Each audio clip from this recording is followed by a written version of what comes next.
And we are hopefully live here on Plus One EXP. I got a weird notification saying that this stream has banned words in it, which, you know, it could, but we're live somewhere because some people out there are watching. So let me know where you're watching from, and I'm going to try to hop over to Twitch and change the title real quick because I think that's who was upset with us.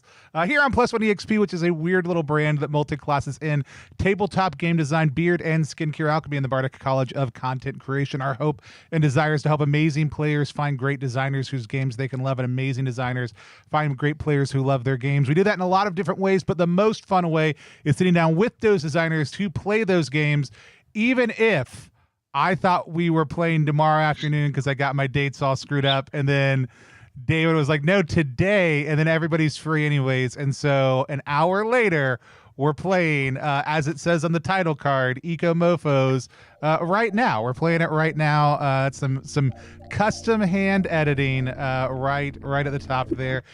Let's hear a little bit more about the design team who's here with us and the game. I'm going to kick it over to David. David, tell us a little bit about who you are, what you do, and tell us about Ecomofos while I try to go fix the title to see if, you know, before we get banned or something. I don't know. Awesome. That Oh, thank you so much, Tony. Thanks so much for having us. And yeah, really happy to be here. I'm David Blandy. I'm a tabletop roleplay game designer and fine artist. And yeah, I've been working with Dan on this particular game for the last kind of year, basically. Was just working up to it. And before that, I was kind of tinkering with the rules, mashing together essentially Into the Odd by Chris McDowell and Bastards by Misha Anderson, and kind of seeing that was kind of the core. That was where it started, and I wanted to tell the tale of a future that is incoming, the future of the climate cataclysm. But then what happens after, and how do we form a new world after that? And yeah, how do we bring the hope out of that situation? So that's where Ecomofos started. But then yeah, Dan got involved, and it got. I mean, it was pretty psychedelic already, but yeah, Dan, where do you come in? Right. Yeah, hello. It's nice to be here. Thank you very much for having us, Colin and Tony. It's brilliant. Yeah, David and I have been friends for ages. So basically, he just shows me these awesome things he makes. And this one just sort of really rang a bell for me. I just thought I really want to be involved. So without really asking him, I just started making drawings for it. I think it was like the third iteration of the game or something that I started really getting involved with it, wasn't it? Yeah. Because it started off as just like a loose sort of just simple hack. Then people seemed much more interested in it than I thought they would be. So I kept working on it and kind of beefing it up and adding the procedural adventure rules so that you can just play without actually having to plan anything, which is how I like to play. So it's just, that's me indulging myself really. And then it just got the factions came in, and you've got faction rules and then solo rules, and it just sort of is expanded out into what's now an 80-page PDF. We're now kickstarting it, and the kickstarted version will be more like 150 pages once we've added in all of Dan's art, and we've also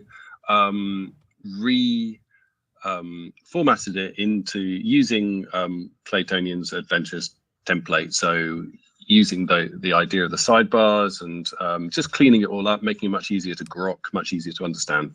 It's what everyone's doing right now. I just talked to one of our staff layout artists, was like, oh yeah, I'm moving these two games over to the Explorers format. Like, not completely, but there's just a lot of quality of life stuff in it. That's great. Yeah, I love it. That's it. It's just like once you make that step, you just can't go back. It's just so clean. I mean, really impressive template.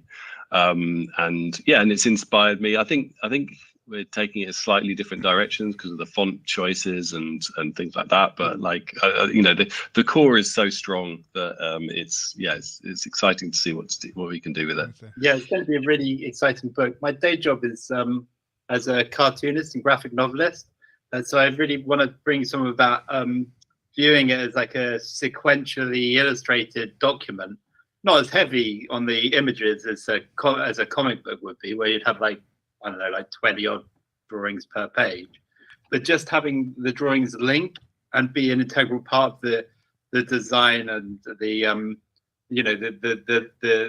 spreads in a way that sometimes they're not. Sometimes illustrations are just sort of dropped into a book. The space is made. The vision for this book is just to sort of really incorporate them and make it an object, a whole object, the words, the images, the ideas. Love it.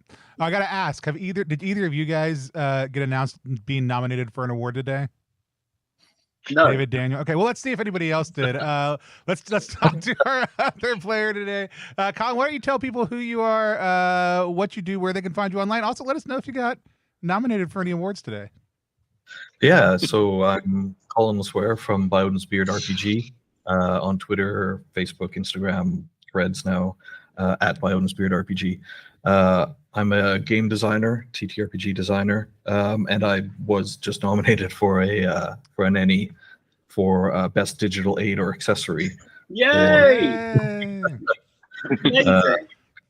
Yeah, thank you. So it's for a gunslinger generator for We Deal in Lead, which is my Weird West TTRPG inspired by The Dark Tower, Stephen King's The Dark Tower. So I also make stuff like Rune Cairn, which is another Into the Odd hack. and so is We Deal in Lead. So I'm all about Into the Odd. And speaking of the Classic Explorers template, my latest adventure is built using that as well.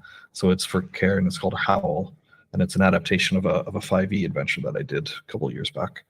Wicked. So excited. We didn't come here to hear us talk about all the awards Colin has won, or just look at our beards, or talk about our day jobs. You came here to watch us play a game, specifically Ecomofos. So we're gonna talk a little bit about safety and then dive right in. We always use a couple different tools here on the channel to keep us on track and on focus as we play, making sure everybody feels comfortable, because we play new games with new players on a regular basis. Those tools that we use are lines, veils, the X card, and an open door policy, unless the system we're using suggests differently. Lines are things that may happen in the world of the game, but don't happen in the course of our play of it. There are things that are firmly off limits. Here on the channel, we have a standing line against sexual coercion and sexual violence. Veils are things that may only come up, be touched upon, lightly mentioned, and then we move on from them, fade to black or move forward, or we may only approach them in a certain context. And so they're things that are kind of, we treat with care. And then the X card, or the X tool, is the ability for anybody to say or type into our chat.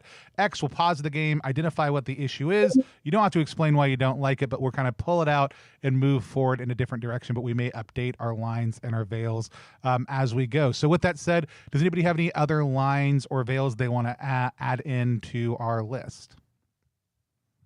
Oh, good, thanks. Yep. Cool. I'm good. Just remember, we can always use the X card if we need to. And then the open door policy is the fact that we're real people. We may need to eat, drink, get up, move away from the camera for a second. All of that's normal stuff. And we're normal-ish people. If you're a normal person, take care of yourself also during the stream. And if there's anything else that comes up, we'll talk to each other and talk through it. But with that said, I'm going to hand things over to David to take us into Ecomofos. Brilliant, thanks, Tony. Yeah. So first of all, we're going to get our characters ready. So, Colin, Tony, have you got a character sheet ready? I do. I do. And Dan, are you going to be using your character that you've rolled up already? Yeah, I rolled up a character a while ago, so I'm gonna use her again. Okay, great. So yeah, your the character creations sequence is quite straightforward. Try and keep track of your ones. For every one that you roll during this process, you'll get an extra item. So yeah, just note that down, because you're gonna be rolling a lot of d6s. So right, so the first d6 is for your starting hurt protection, your HP. And if you don't know, kind of Into the Odd, Cairn type games, HP is a measure of your ability to avoid damage. It's not actually, once you get to 0 HP, you're not dead. It just means you start getting actually hurt. Your strength starts to get depleted. So yeah, if Tony and Colin, if you'd like to roll your HP. I did roll it in advance. However, I do know I did roll 2 ones during okay. during the process.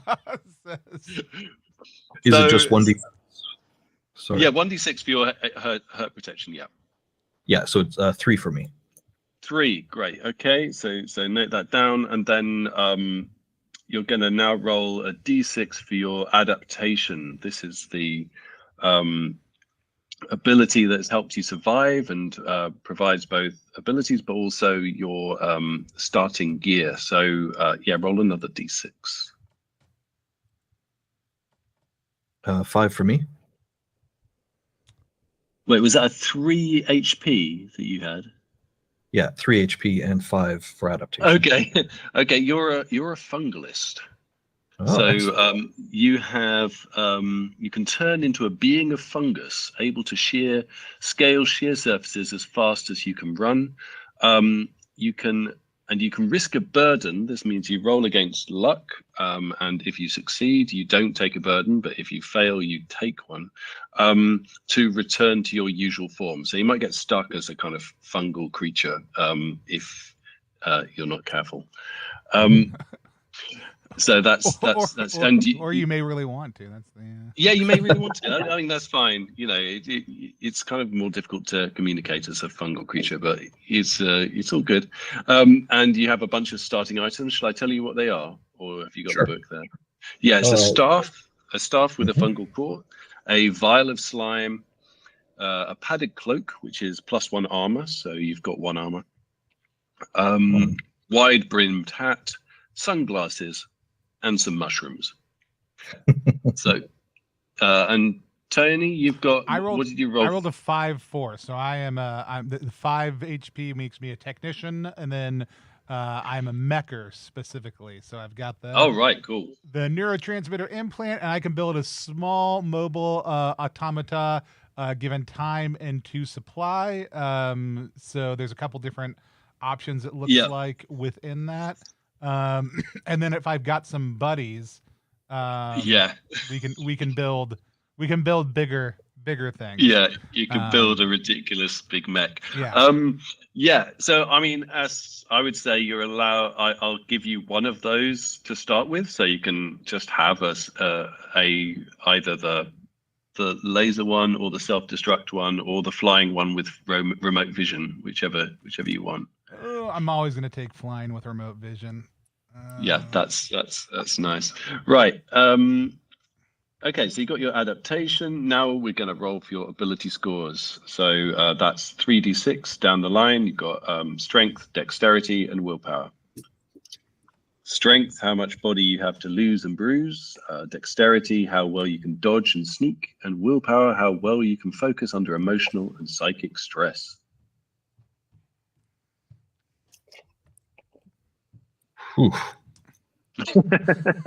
Lots of ones? No, a 666. Oh yeah. What in? In will. Oh, nice. No one's getting the better of you. And then once you got that, you can roll 1d6 and then add 6 for your luck. That'll be your starting luck. Every time you roll luck, if you fail, it goes up, and if you succeed, it goes down. So that's 1d6 plus 6 for luck. Yep.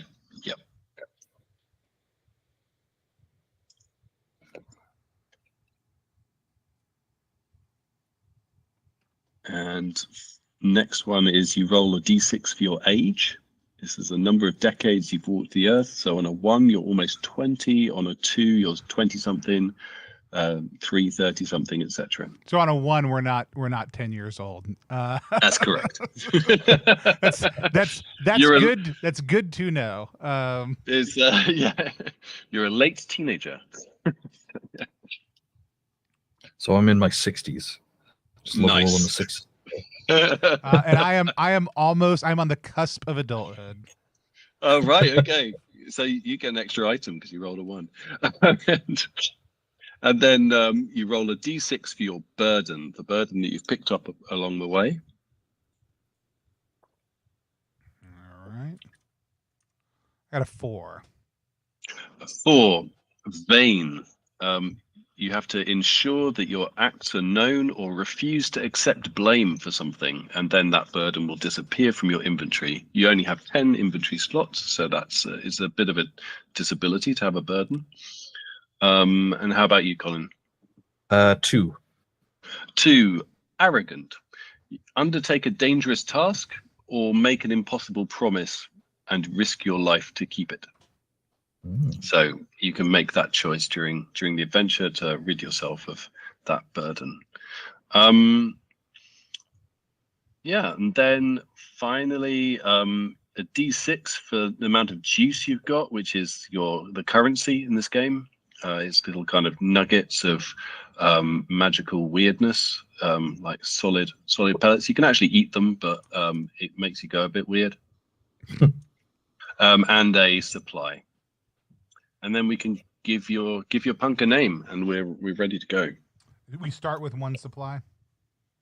Yeah, as well as the items that you have. Oh, I rolled a 12 for the juice. I just got 6 for the juice. Nice. So, has anyone got any extra items through the process of character creation? I ended So I up with rolled a roll- one. I ended up with How 3 many ones. ones did you roll? Just one for me. Okay, do you want to roll a d6? This is on the d666 table. And that's another one. Okay, so it's some armor, and now roll 2 more d6. 1 and a 2. Okay, you've got some bark plate armor. That's is kind of a 1 value armor. So alongside your other bit, you've got an armor class of 2 now. Nice. How about you, Tony? I got 3, so my first one was 44. Oh, you got 44, but what's the first digit? You need a 4. It's 3. So 444, is it? Oh, is it a D? Is it? Am I rolling 3d6? Yeah, that's right. Gotcha. So just roll 1 more. Sorry. So 442. 442. 442 is a USB stick. Right. So now you need to roll again on the USB stick table. How many dice? That's 2. That's a D66. Okay, so it's the 32. 32. Okay, so you've got you found an AI that asks to be implanted into a droid system. So that's on that USB stick. And then you've got, did you say you had another one? I got 3 No, technically. Oh right, okay. Well, you can roll those up if you want. All right. So 633. 633. That is it's an ingredient. So you can mix 3 ingredients into particular substances. So this is 1 ingredient for that. So roll another D66. 23. 23. You've got a shiny beetle. Nice. So that's 1 ingredient. That doesn't take up an inventory slot. It's very small. Woo! Because I got a lot going on here.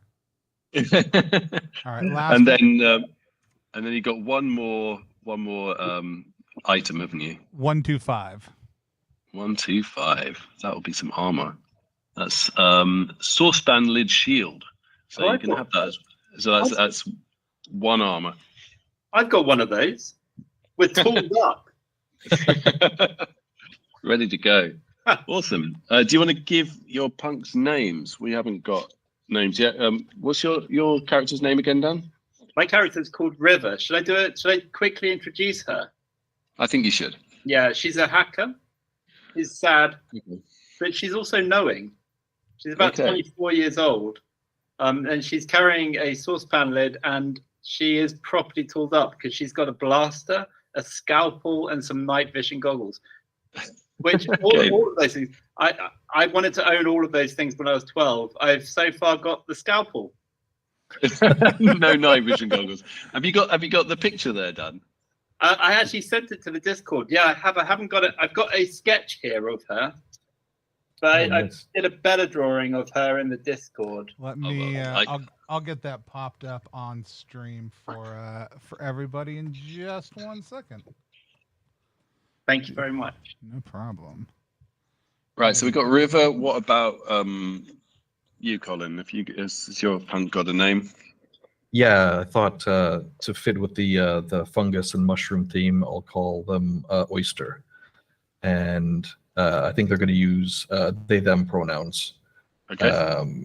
So they're in their 60s, arrogant, bit of a survivalist from the look of it, and just in love with mushrooms and just generally a fun guy. So. Boo. Oh yeah, the stream just crashed. Oh man, amazing. I like Waster. Yeah. And Tony, is your character got a name? I wrote down Tempest, so we're just gonna live with that. That sounds good. I like that. We'll use she/they pronouns. She/they. Okay.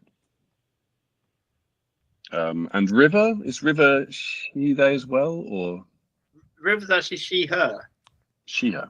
Yeah. And then remind me, clarify again, is River 4 years old? 24. 24 years old. That's why I was like, wow. She's also carrying a frag grenade. So a 4-year-old wandering around with. I was like, this is such a vibe.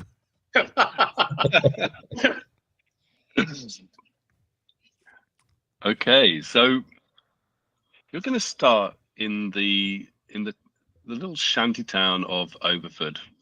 It was just get my lost my. I've got so many PDFs running in this on my desktop right now. So yeah, you're in the commune of Overford.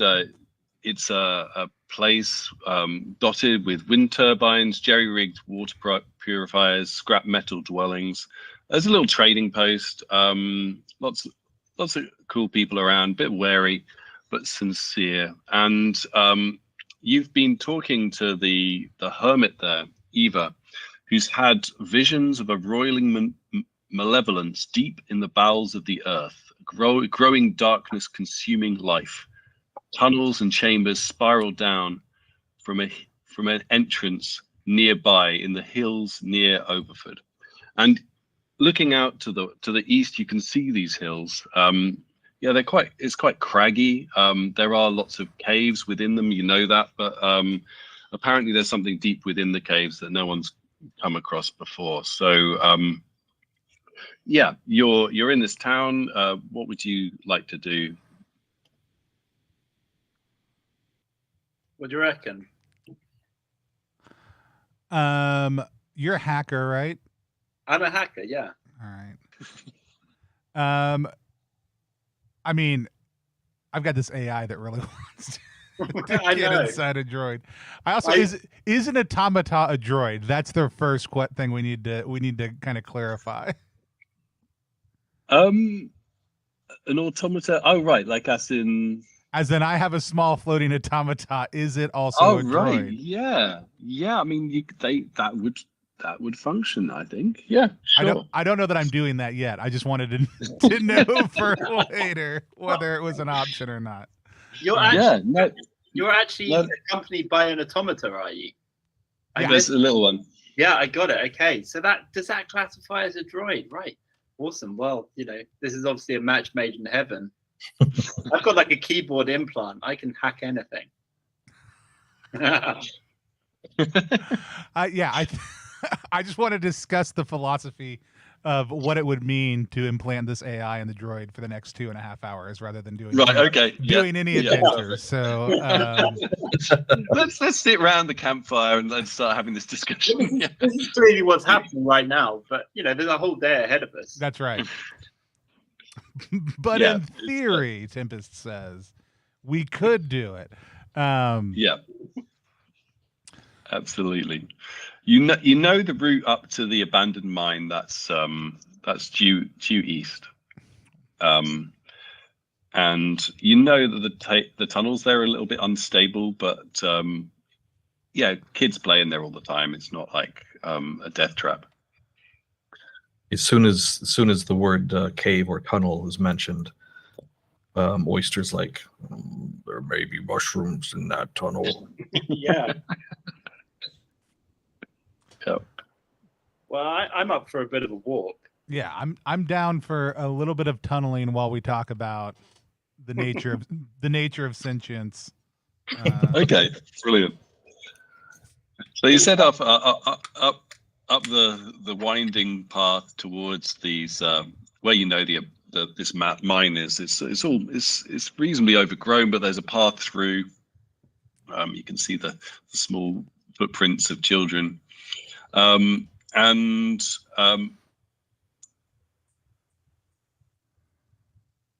You come across a opening in the side of the rock. It's dark inside, and do you want to go in? I'm looking over at Moisture. Is Moisture headed in? Oh, Oyster. Oyster. Yeah. Yeah.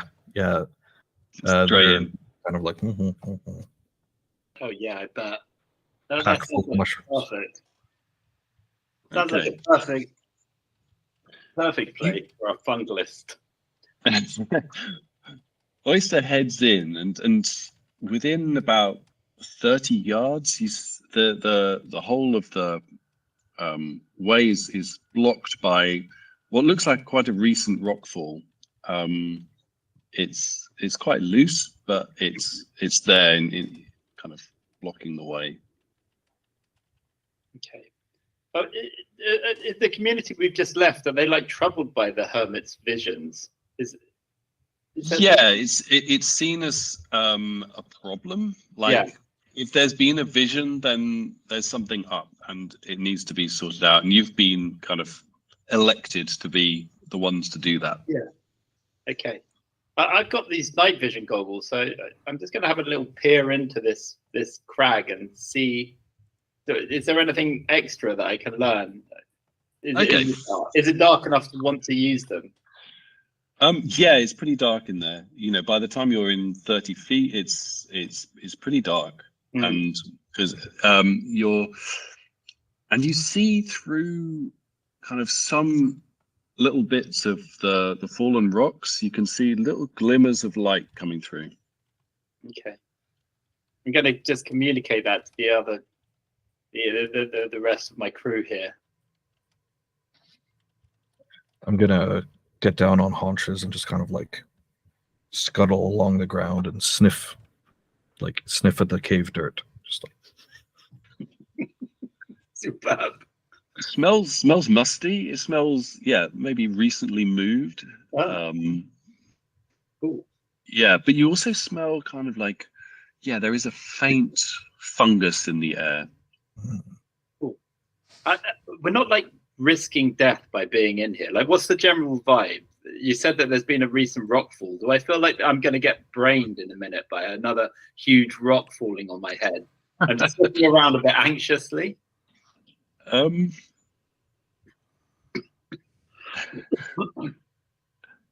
roll for luck. Okay. It's roll under, isn't it? Yeah. Oh yeah, I played a blinder with my luck roll. I got 12, so I think that's the max you can get, isn't it? What? You've got? Oh right, yeah. So you've rolled under 12. Yeah, Have you? and I've just rolled a 7, so I'm fine. 7, right? Great. Yeah. And yeah, you now have to reduce your luck by 1 because you succeeded. Yeah. So yeah, you kind of test the walls. It all seems totally stable. Like, you know, you kind of knock it a bit, just everything's just staying as it should be. Cool. Okay, that's reassuring.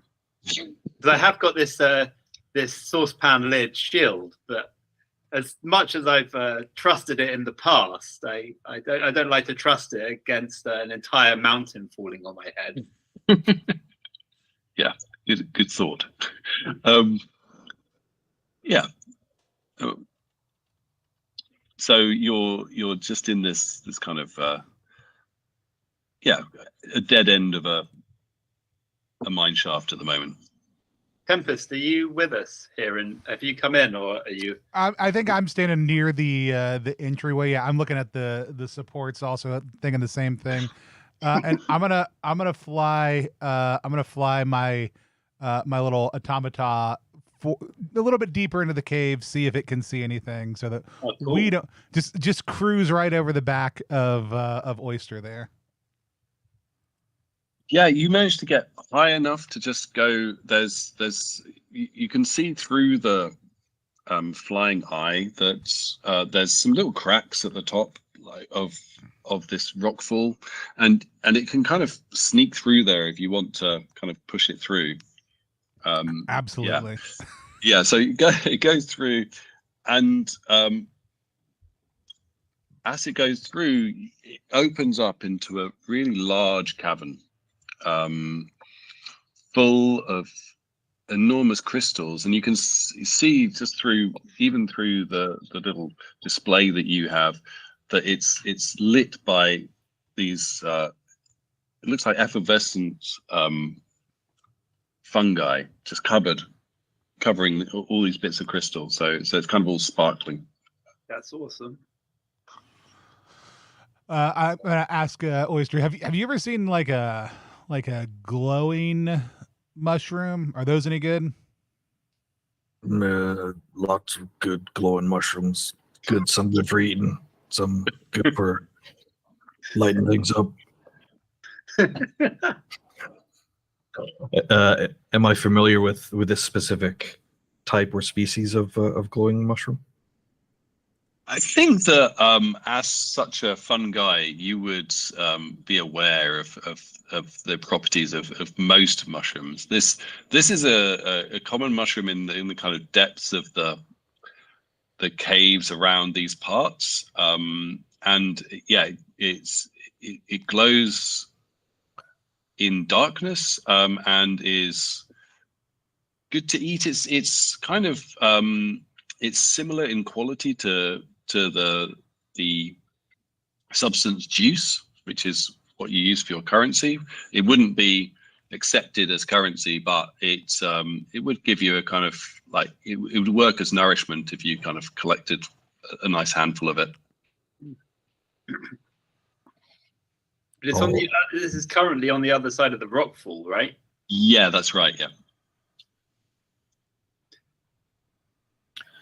Should we try and shift some of the rocks to see if we can get through? Oh, 100%. Yeah. How are you going to do this? What were you using to move all this debris?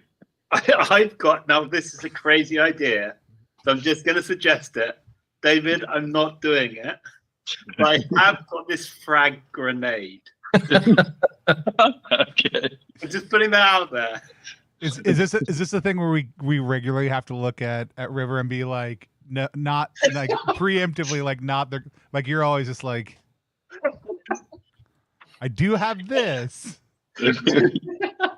Okay, so I'm getting the vibe that that's maybe a bit of a high risk, low reward. I mean, I am Tempest is not slight in the least. So I'm happy to just start picking at some of the higher up larger rocks to see if we can get enough space just at the top for either someone else to go over or to at least not have the entire thing come cascading down on our heads. That sounds wiser than my option. Sure. I've got this like foot-long scrap of metal, so we that might be useful in shifting stuff or loosening stuff. I'm going to climb up. I'm going to climb up to the top of this rock fall and see whether I can help move some of the larger rocks. I'm gonna use my staff and kind of, because I get the impression that I'd be familiar with like spelunking and being down in caves, so I'll like try and pry loose in a safe and gentle way some of the bigger rocks near the top.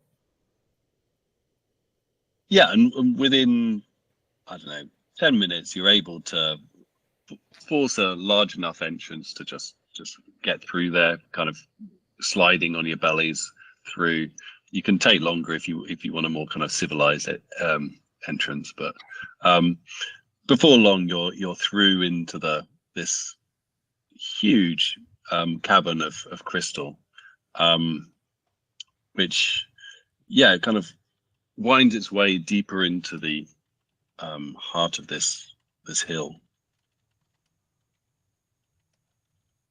Do you want to have a look around in this space, or do you want to press on through towards the back? What's the light conditions like? Are the goggles going to be useful again to sort of find a way forward? You put the goggles on and it just amplifies the light of everything. So you kind of what was kind of just a low light from this effervescent sort of mushroom, it becomes like it's really lit up, like you're in a kind of a fully lit sitting room or something. Like kind of you can see everything, and in fact you see a couple of crystals that look a little bit different. Okay, I'm gonna like communicate that to the others and go and have a look. I'm going to be scuttling on the ground, kind of picking up the glowing fungus and just eating some and putting some into my pack as I go. Okay. I'm just gonna my automata flurry. We're just gonna push flurry a little bit further down the thing. See what flurry sees while these folks are exploring around us.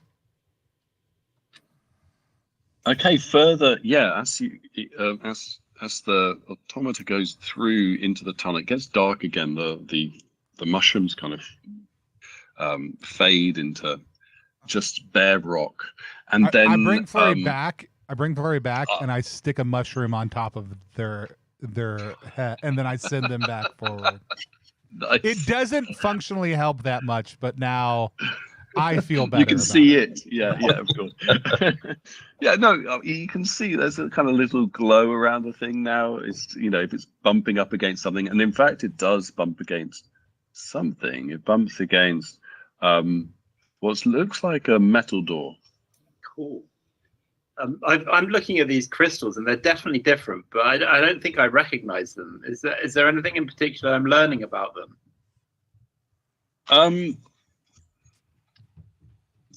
They're just incredible kind of inorganic forms. The crystals that look a bit different, you get a sense of them that there's some kind of they're kind of almost warm to the touch. You know of this feeling because of use, because of the essence that's in the world. Essence is the sort of magic that's in the ecomofos world, and there's something a bit magical about this particular crystal that you've come across. I feel like I want to sort of break a little bit off and put it in my satchel.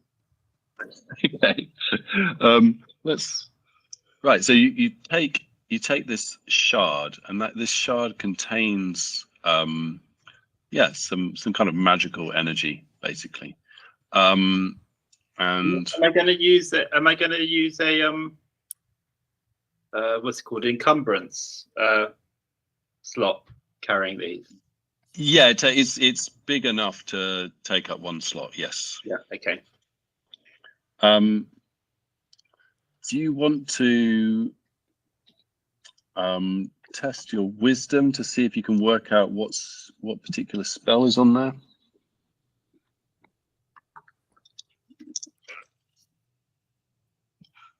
Okay. I've rolled a 7. Well, that sounds good. Is that under your wisdom? Yeah. Sorry. Yeah, it is. Yeah. That's 12. Okay. You kind of can sense that this is a one-time spell of astral prison. An object is frozen in time and space within an invulnerable crystal shell. That's so cool. Okay. So that's there. Yeah. Yeah. So what's the automata doing? Oh, you said it bumped into something. What did it bump into? Yeah, it bumped into a kind of a metal door. But before that, you noticed that there were two kind of metallic figures there. But they didn't seem to react to this automaton. Hey, there's a door up ahead. There may be some there's some metal figures up there also too. No mushrooms. No mushrooms. I'm gonna pop the astral prism crystal in my bag and just like head over. Yeah, I'll head over as well, like see what these two are doing. Just I'll pull myself away from the mushrooms long enough. Okay, you head up into the darkness, into this tunnel, and before long you see what the automata can see, which is a metal door set into the concrete. It's partially ajar, but in front of it are two large metal humanoids, robots. but they are moving slightly, but it looks like they're just almost rusted, stiff. It's kind of just a little bit of movement on their heads. So okay, so the door has the door like got any obvious control panel that I could mess with? No. It's from this side. It just has like a hand panel, but it looks more like something to push, and it's about 2 inches ajar, so you can kind of see through. Just that there's a wall inside. You can't see anything more than that. Oh, sorry, I must have missed it. It was ajar. These look like droids with the Tempest, with the AI dongle. USB. I thought about it. I'm gonna get my mech toolkit out. Okay. I don't want to loosen up their joints. I would like to make their head and jaw more. I want to see if we can talk to these things at all. Okay. So so you're going to start tinkering with it. Yeah, I'm happy to help. Using your mech skills, and you managed to. One of them just seems beyond repair. Really, it's just broken. But the other, you managed to loosen its head joints, and kind of it seems to power up a little bit. Intruder. That's not very nice.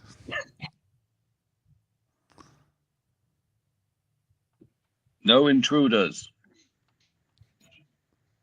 You're the intruder in here. This is the cave land. You don't belong here, metal machine. Right, guys? Damn right. How long have you been here?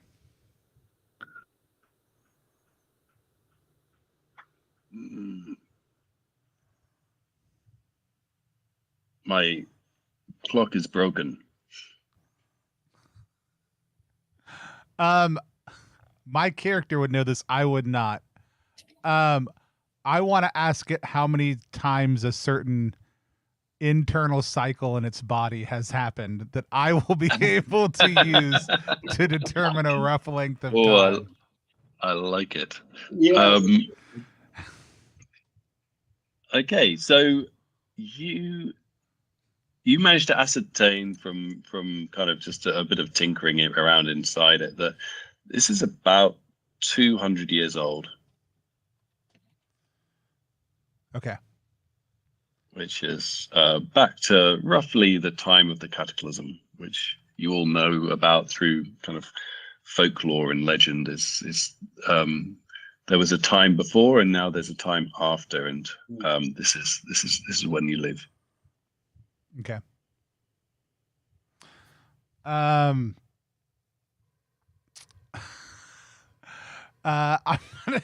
gonna stick the AI USB.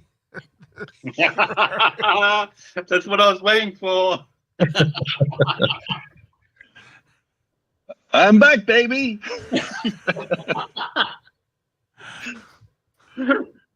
What are we doing here? Great question. We are exploring this cave.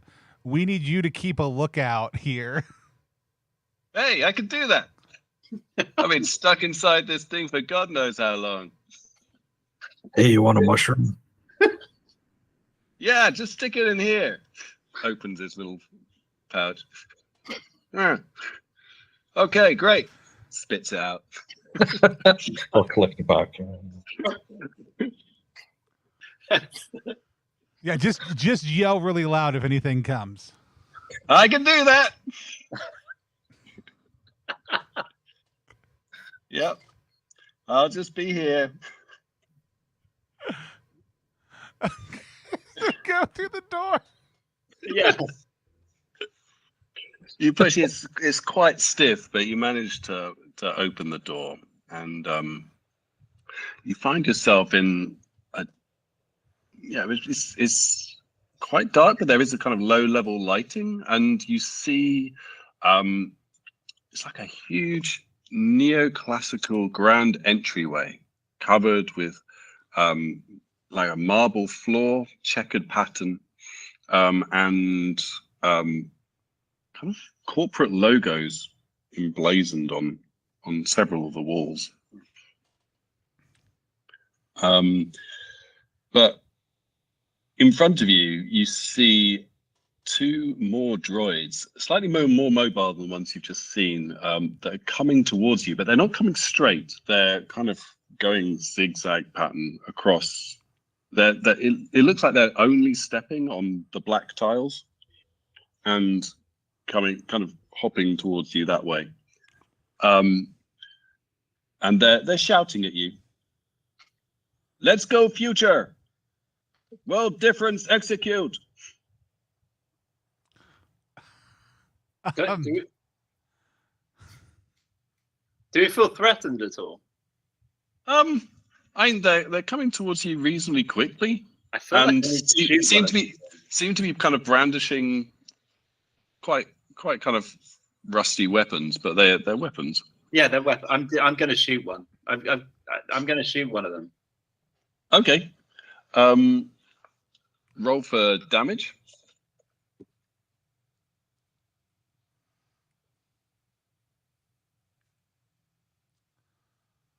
What damage does your is it a blaster? Yeah, sorry, I've got a blaster, D6. D6. Okay, so just roll D6. And Yeah, I've got three. A 3. Okay, yeah, that hits it, kind of pushes it back slightly. It kind of looks confused for a second and then keeps coming towards you. Oh dear, this feels like the Krypton factor.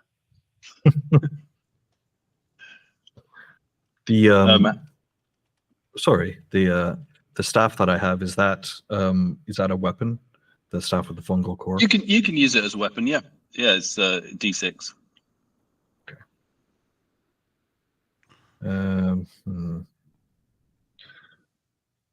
I'm gonna, seeing these corporate drones coming towards us, I'm just gonna crouch down and hold up my staff and just kind of like rethink.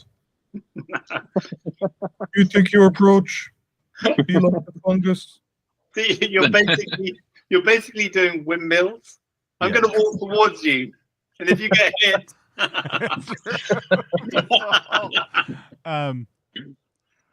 all that Tempest. I'm just going to pick up a rock and hunk it at one of these things. I actually, my goal is less damage and more. I want to force them off the black squares and onto other squares and see what happens. Okay. That is called joined up thinking. Okay. Okay, so that, to me, that's more of a okay.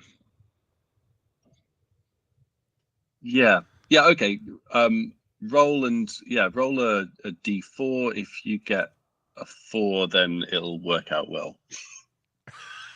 I got a 4. Okay, so you send a stone over. It kind of bonks it on the head. It gets unbalanced and just staggers over onto the next large flat kind of bit of stone, and it opens up and it falls down through the stone into the chamber below. Only step on the black ones. Is there still one coming after us? Yeah, the other one's looking a bit confused, but it is coming towards you now. I'm inspired by Tempest. I'm going to take my saucepan lid and use it as a frisbee to nutmeg these things and take their legs away. Okay. This thing, rather. Yeah, same deal for this one. It's a roll a d6 on a 5 or 6, then you'll manage to like hit their legs or something. Okay. Yes. No way. I rolled a 6.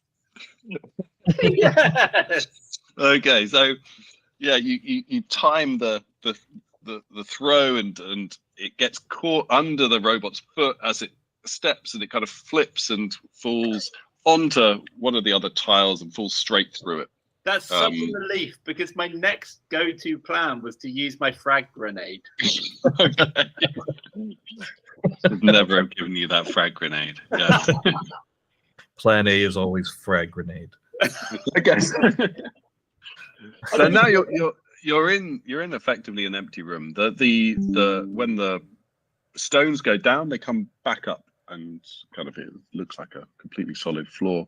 And across from you is there's a doorway, but it's barricaded by huge primary colored office furniture, like a precarious mountain of Tetris blocks.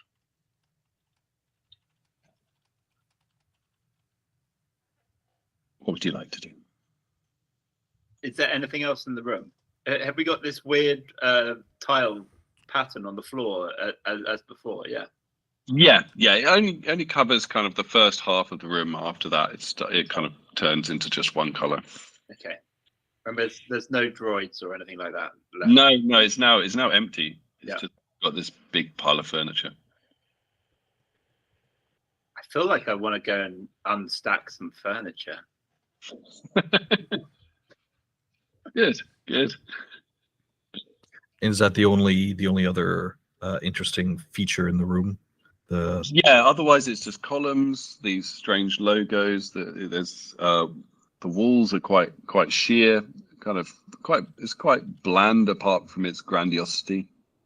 Typical kind of billionaire bunker feel.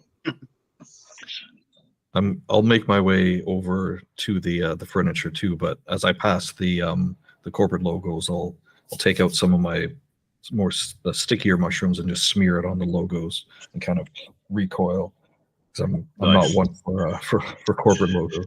Nice. Nothing like a bit of gentle vandalism. Perfect. These dead corpos are gonna regret it.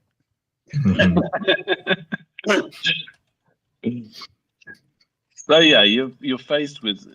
I'm guessing you'll make your way all over there, and you're faced with this large barricade. It does look quite precarious. It might just, if you pull out the wrong one, then maybe it might all fall down. Okay. Is it really tall? Is it like twice the height of us, or is it like? Short? Yeah, it's about twice the height of you. Yeah. Yeah. And is it possible to climb to the top? You can try. Yeah, I'm going to try and climb to the top and see whether I can sort of do what we did with the rockfall. Just clear a bit of the top and have a look and see what's going on.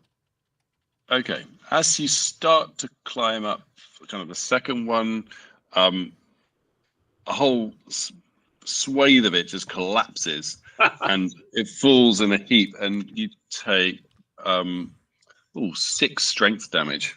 As it lands hard on you. Yeah, rolled pretty badly there. Sorry about that. I'm feeling pretty bruised now, and I'm almost down to half in one foul. You have cleared quite a lot of the barricade. Yeah, but there's always a silver lining.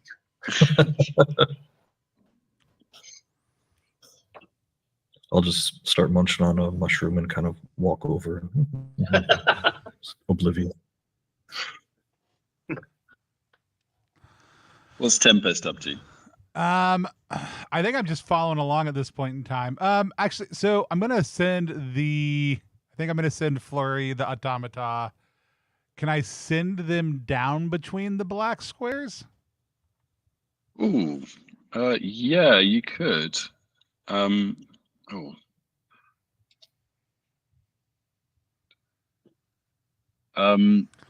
I guess what you do is you kind of press down maybe with your hand, and that would kind of operate it, and it spring down. And then while your hand is still there, you could just kind of lower it down into this space. And as it goes down, you can see what you see is a circular room. It's very dark down there, but it seems like there's kind of a series of alcoves with things in it and little things glistening even in this darkness. That's all you can see down there, apart from kind of the collapsed bodies of 2 broken droids. Sorry, this is through Flurry's eyes, right? Yeah. Yep. Okay. She could put a light on Flurry at some point. She give Flurry the night vision goggles. Yeah. Yeah, I'll bring Flurry back up. Okay. And I start trying to cross the room. Okay. Yep. Yeah. If you're careful about it, it's not difficult to stay on just one color. And you're over with the other 2 as River is kind of extricating herself from underneath one of these huge sofas. Yeah, I feel pretty bruised, but I don't think anything's broken. It's just a lot of bashing around. But I'm sort of used to that. I'm the sort of person that carries a blaster and a frag grenade around all the time. So it's fine. I've got some juice. Can I take my can I have a little nibble to improve my strength, or does it not quite work like that? What is the technically? We wouldn't want to play loose with the juice. I only play loose with juice. We like our juice firm, rigid. No, it doesn't replenish strength. No, I didn't think. More, you can use it in lieu of like food and water. Okay. But you know that doing so brings with it the risk of a burden. Yeah, so, I'm going to leave it. I was just chancing my arm. Yeah. Can we see what's past the kind of fallen office furniture? Yeah, you can see that a door is opening. Like the top, you can see the top of a door. Basically, is behind the furniture. In order to get through it, you'll have to move a few more pieces. Okay, I'm going to pick myself up and start doing that. I'm just going to ignore the bruises and the aches. Okay. I'm going to ignore them really loudly, though. Just moaning. Yeah. Oh. I'm fine. No, I'm fine. Guys, I'm fine. I'm just really badly bruised. That's what it looked like. Okay, so yeah, it takes a little while, like 10 minutes, but you manage to move enough of this barricade to get to the door through into this next space, which is unlocked. You want to go through? Absolutely. I want to open it up and send Flurry in first. The 10-foot pole is back, baby. I've got an idea. I've got an idea for Flurry. Okay, so I've got these electric circuits. I wonder whether there's any chance that there's like an LED on there that I can just sort of hack. I reckon there'd probably be an LED or two. That's not unlikely. For me just to add a little light on. Yeah. You take some time and It's just ground effects. It's just lights underneath wherever Flurry is hovering. Yeah, just kind of just lights the general area. It's like upgrade, like a phone torch kind of thing. Yeah. So you pop those on and upgrade is complete and Flurry sees through as you send them through this little crack in the door, a huge underlit dank swimming pool which casts a green light on the surrounding marble columns. There's several exits out of this room, a couple of doors, and it looks like a stairwell. And then there are 6 humanoids reclining on lounges. There's a couple swimming, all barely clothed. How many are there? 4 of them. yeah, just all hanging around. I relay this seem- information to everyone else. They seem kind of intrigued by this flying creature. Yeah, I would be. Also, this is an intriguing situation. I move Flurry up above. Okay. Everybody, and since this is an LED, and this is a semi neon painted post apocalyptic future, I would like to beg the GM's permission to start running through like a series of gently pulsing mood lights that illuminate the cavern. Superb. I love it. You can see that the humanoids are sort of kind of interested in this thing, and then as the mood lighting that sort of continues, it's like they just sort of settle back down onto their lounges. Just create a chill vibe. Yeah, they look chill. Actually, all of them look quite chilled out. Definitely. Like that, the ones that are swimming are definitely swimming languidly. Just like gentle breaststroke. I tell everybody about how the fact that there used to be these people called streamers who would just constantly pulse and change the lights behind them all the time. I don't have any control over changing my lights. It's my, I mean, I do have minor, but very minor. And it's my biggest regret as a streamer in this moment that I could not just hit a button and have my own lights start oscillating through different feeds as that was happening. That would be amazing. Is there any way we can get Flurry to play some deep, slow funk? If I had plugged the AI into Flurry, we probably would have had a better chance. Yeah, that's true. I like that. That AI seemed like he was up for a party as well. It's been a while.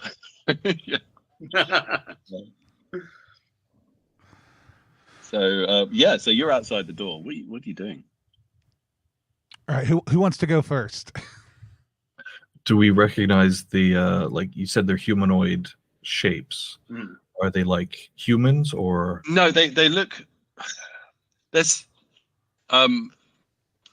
okay. Well, this is kind of hard to ascertain. I think especially through a kind of little display rather than in the flesh. So yeah, I think you're going to have to pop your head in if you want to know more. They look like humans in sort of swimwear, basically.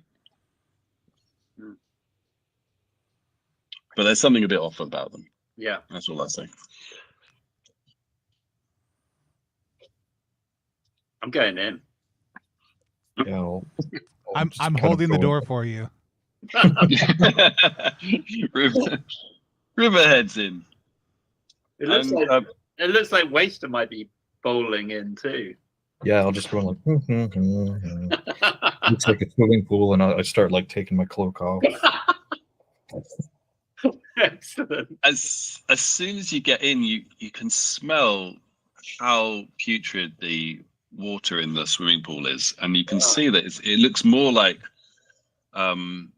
it's just algae filled. It's not like clean water. It's like they're swimming through slime almost. Doesn't seem to bother these people. They get out and they just sort of as soon as they see you, the one that's swimming kind of comes out of the pool, and all the slime is kind of rolling down their body, and it looks like they're trying to walk up to you languidly and almost seductively. Do we know anything more about them now? We can see them. Like, are they human? They look human. You have a suspicion that there's something electronic about them. So they sort of like, yeah, okay. So they could be like droids with plastic skin over them or something. Yeah, you've heard stories of what are called replicants. So they're kind of androids. So they look human, they act human, but they're not perfect facsimiles. So you can kind of tell that there's something uncanny about them in the way they move. But they seem to take a liking to both of you. This is quite a creepy situation. What are you doing down here? I'll kind of see the state of the algae pool. I'll put my cloak back on and be like, whoa, what are you doing down here? You swimming in this algae? Yeah, we're just hanging out. This is what we do. It's a nice place to be. Yeah, the smell of this algae is pretty overpowering. Yeah, it really is. I'm sort of covering my nose. It's pretty grim. Why don't you just hang out with us for a while? Hey, do you guys like mushrooms?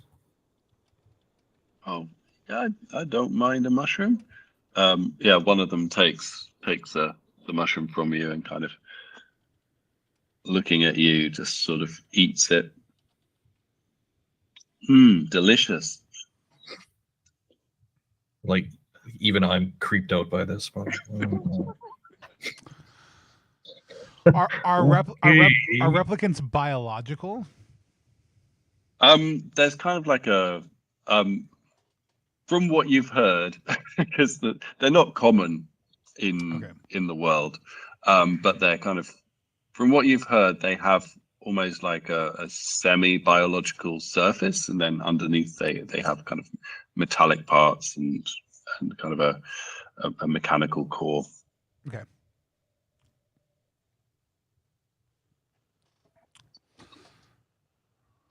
Yeah, this is playing into a deep secret, like my burden, and so I'm finding it really. I'm really troubled by it. But I want to try and find more information about this deep booming that the hermit had sent us to look out for.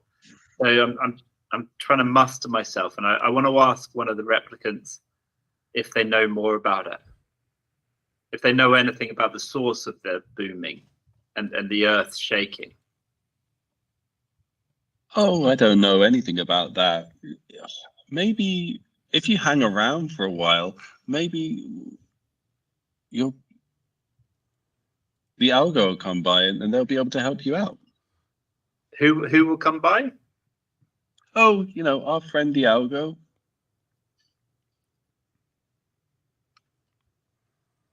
I really feel like I need to get out of this room. How many different exits and entrances are there? So there are 3 that you can see. There's some stairs that are winding upwards, a little door at the back, and then a third door, which is to one side. Okay. Is Tempest in the room with us, or are you still? I mean, I'm in the doorway, but you can talk to me. I'm here. Yeah. So the 3 of us are quite close together at this point. Yeah, and you're being surrounded by the 4 of these creatures. It's almost like it's not like they're not letting you past, but like they're making it uncomfortable to get past them. You'd have to kind of barge past them now to get through. I'm feeling quite uncomfortable, and I'm going to tell everyone that, and in sort of subtle ways. Yeah, and I think. How do you do that? Guys, I'm feeling really uncomfortable. I'm actually feeling quite fucking freaked out by these weirdo creatures swimming through slime. I'm gonna like subtle enough. How do we know you're feeling uncomfortable? The grenade comes out. I'm fine. I'm fine. I'm gonna squat down and kind of just scuttle my way out of them. Okay, yeah, you get through, and what are you heading towards? Are you heading towards the doorway or the stairwell? I think the stairwell is the most appealing to me at this time.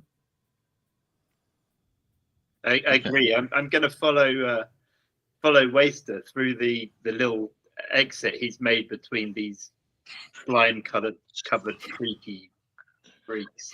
Are y'all hungry?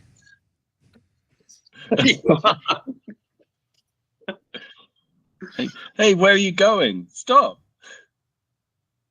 No, come back. It's so much fun here. Yeah, cool. I think we gotta go though. We're needed elsewhere. You guys enjoy your slime. We'll hang another time. I mean, do you eat the slime or just swim in it? Don't ask him about the slime. It's so lovely here. Why don't you join us? I mean, I'm considering it, but I'm just trying to figure out if this is both a health practice plus a dietary practice, or if this is just sheerly for the calisthenic, benefit of it. It just feels so good on the skin, you know? Yeah. Oh yeah. I bet you wish you were in there right now. Yeah, but it's so nice out here with you. It's so nice to see some new faces. That's true. I still just am curious. Do you eat it? No, it's a swimming pool. We swim in it. Why you gotta be so much hassle, man? I'm just curious if you've got any snacks. Is really what I'm asking. Yeah, I guess snacks aren't something we're too bothered about. Oh, never mind. I'm out then, and I just I walk towards everybody else. Hey, listen, folks. We're gonna go, but I promise that we'll come back. Okay, we're gonna explore this area, and then I promise that we'll come back. We do have to come back, so we will. Is that making a promise you can't keep or something? Yeah. Okay, I like that. Yeah, you can relieve yourself of that burden. All right.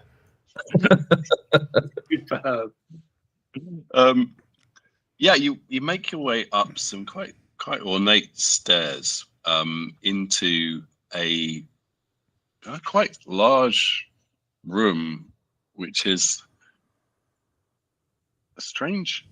A whole kind of walls are covered in a changing landscape. So at first it's like a bit of you see this figure, this man in front of a whole conference room of people talking about the virtues of Martian settlement. And then as you watch, you see them being part of a company. It looks like they're making changes, buying in some sort of different corporation, and then it kind of it starts to get darker and darker as it looks like this man's world starts to just disintegrate into depravity. To one side, you see a set of sliding double doors, just opening and closing like gnashing teeth. And through that, you can see another room through there. The landscape on the wall, is it like the motifs change as it goes, not the actual image is shifting as we look at it? Is that right? Is it like that's right. Yeah, it's just these the kind of images, motifs change as you're watching. It's kind of like a huge video wall. Oh, okay. We're kind of semi holographic, so it feels like you're almost in there, like a vast kind of photographic freeze. Very cool.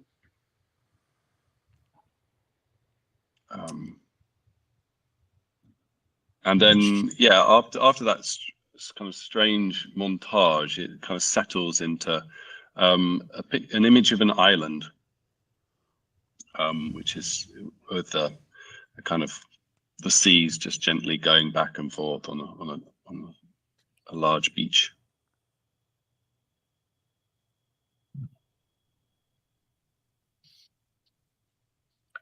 So you said there's a conference room with the doors open?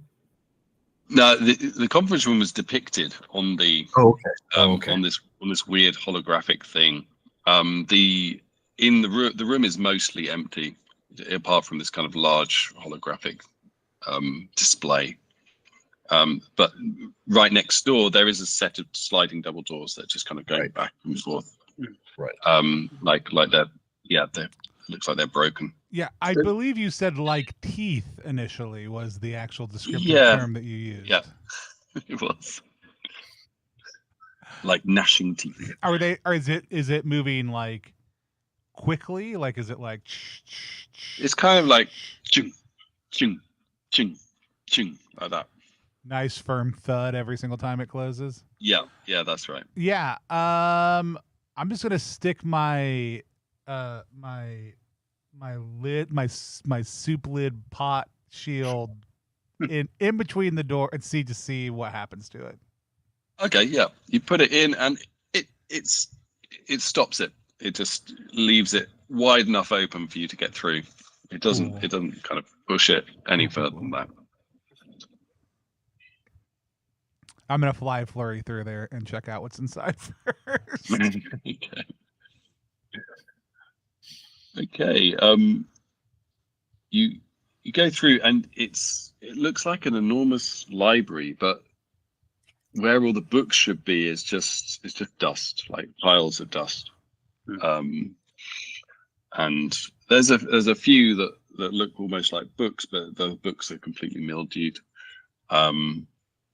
And yeah, it's a large library room. It's gonna run my finger along and just taste the dust to see if I can get a sense of what these books were all about. All right, so you go in there because you sent Flurry in. Yeah. I mean, after then I will go in. Yeah. Okay. Yeah, and taste some book dust. You taste the book dust. It tastes good. And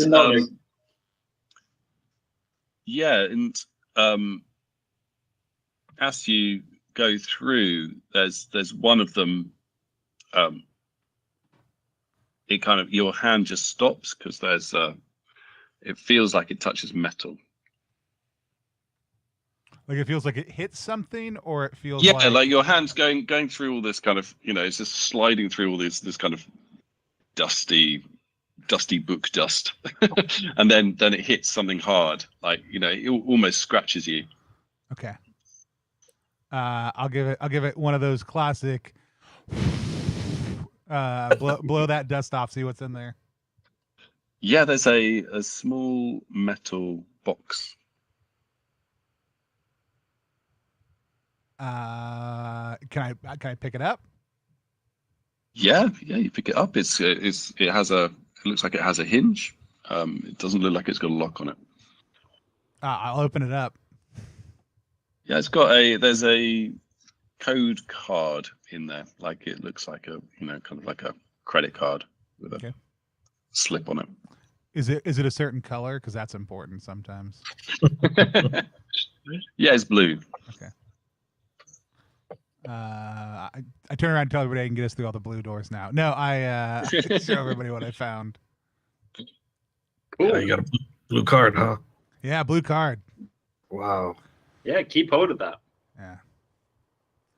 I hear they used to play sports where they would hold up cards at people. I'm pretty sure this is part of that. I'll come into the room too, kind of. If your shield is still there. Yeah, I left my shield in the entryway. Yeah, I'm going to step over the shield and look at it longingly. So I lost my last shield when I defeated the robot, and I carried that shield for a long time. I noticed you clocking it, and I make a mental note. Shield, and it's sort of heartbreaking, but I'm going to carry on anyway. Heirloom shield. Yeah, exactly. Well seasoned cast iron.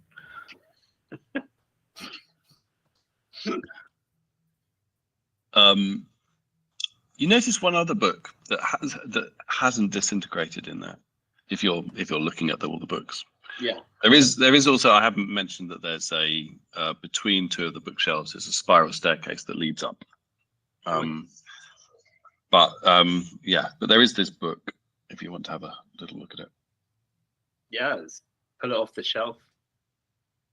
Have a look at it. Okay, you open it and it's a handwritten diary. Okay. Written in slightly. Can I read it? Yeah, you can read it. Mm. It's the writing looks kind of naive, not childlike, but like not like an adult would write, maybe. Mm. I'm going to go straight to the last entry. Skip all this boring stuff. And the killer was. Exactly. I don't think he really loves me. I don't think I can go on like this. That's the last entry. Okay. Is there anything else? Like, is there a name at the beginning, or Yeah. The name. It says Sammy's Diary at the front. Sammy. SAMI. Okay.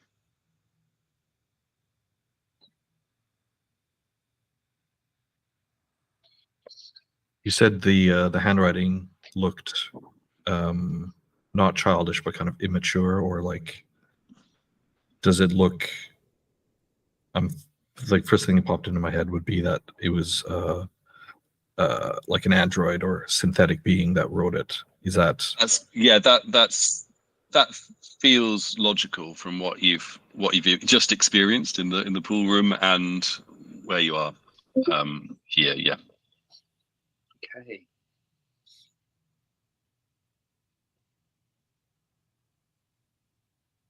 Is there any clue as to why this diary hasn't been rendered to dust while It seems like this is actually a new book. Oh. So it's not. It seems to have been kept somewhere else, and it just so happens to be here now. Yeah. So it's not fragile or anything like that. It's actually quite in good nick. Mm.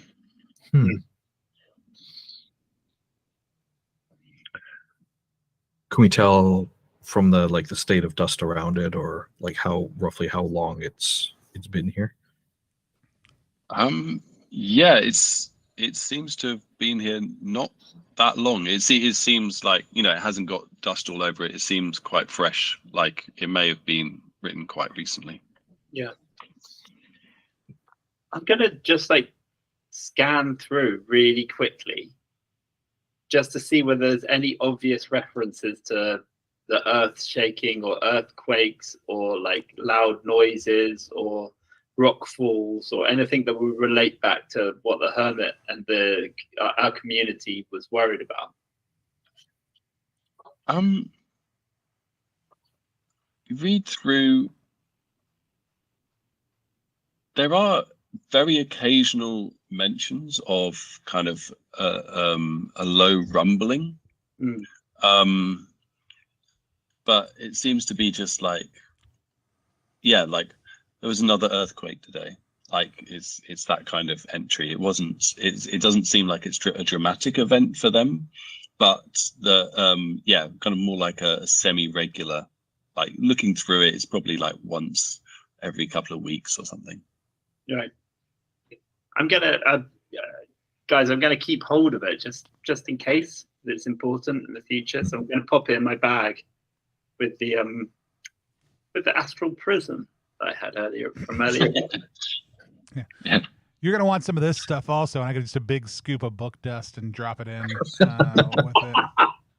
It's like knowledge. It's the quality stuff. Rusty knowledge. Was in the diary, was there any reference to Algo, like the android? Cool. Yes, yeah, Algo does come up. Algo seems to be someone that Sammy almost confides in. Right. Is Algo the person that Sammy Beers doesn't love them anymore? No, that's Roy. Roy. Hmm. Oh, Sounds like Roy's gone batty. yeah. Bloody Roy. So I wonder if Algo is this like an AI that Sammy's been talking to, and, like telling all their secrets. Mm.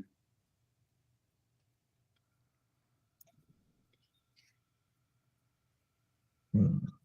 So is it just the spiral staircase left in the room? That's the only exit from this room that you can see. I'll send Flurry down the spiral staircase. Well, it's up, but yes. Up the spiral staircase. Up it goes. And then back down Up and then it up goes. again. Yeah, so you go, Flurry goes up, and you can see what looks like a kind of luxurious but faded bedroom with a large circular bed. And yeah, there's a small grill behind the bed, and that's all you can see. A grill, as in like on the wall, like a Yeah, on the wall, like a kind of Not you'd a have for not- ventilation or something. not, yeah, not a place to like grill a- on. Yeah, not like a barbecue. Yeah, exactly. And they're cooking people. I was going to say breakfast bacon, but fine. Either way, if you eat people enough, I'm sure there's a breakfast bacon variant. Yeah.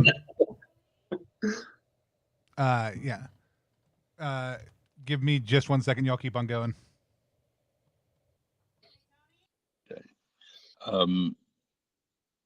So there's a bed, like a luxurious style bedroom, and a Yeah. grill behind the bed.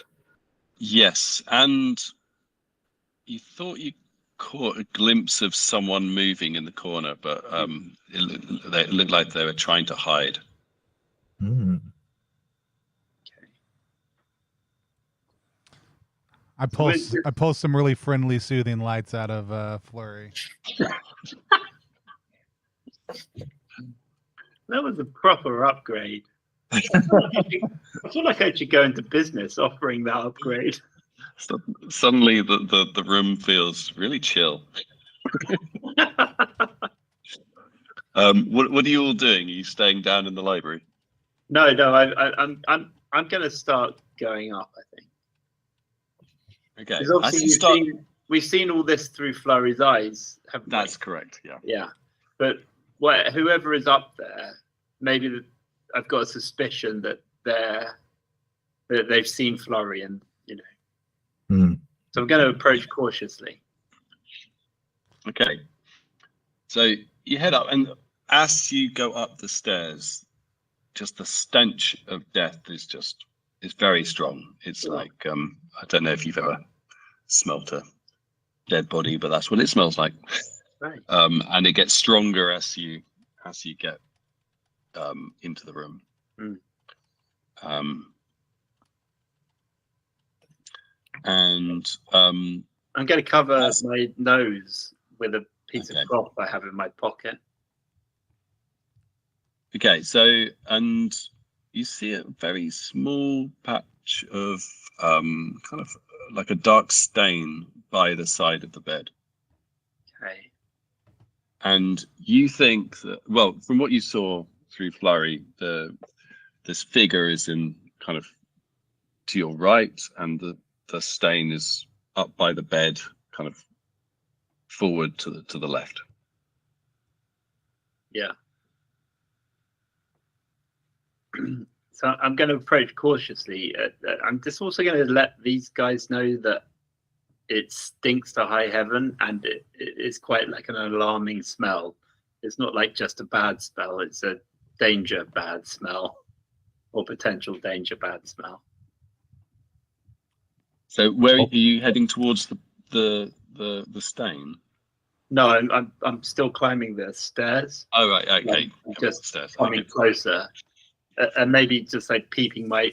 I'm going up the stairs, right? Yeah, and it opens straight up into this room, so there's no doorway there. It's just straight. Yeah, so I'm sort of emerging out of the floor, if you like. Yeah. Into space. So I've just got like my forehead and eyes just peeping above and looking over the carpet line and taking in what I've already seen through Flurry. But as I say, I'm sort of covering my mouth and nose with a piece of cloth because the stench is a bit much, to be fair. Yeah.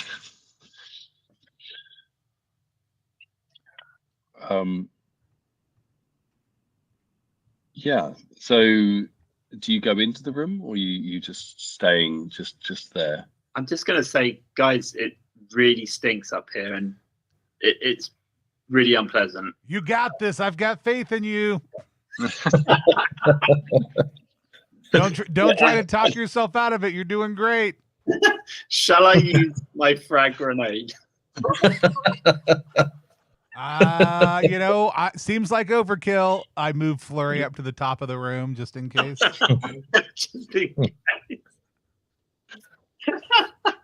What I'm gonna do is light one of my smokes.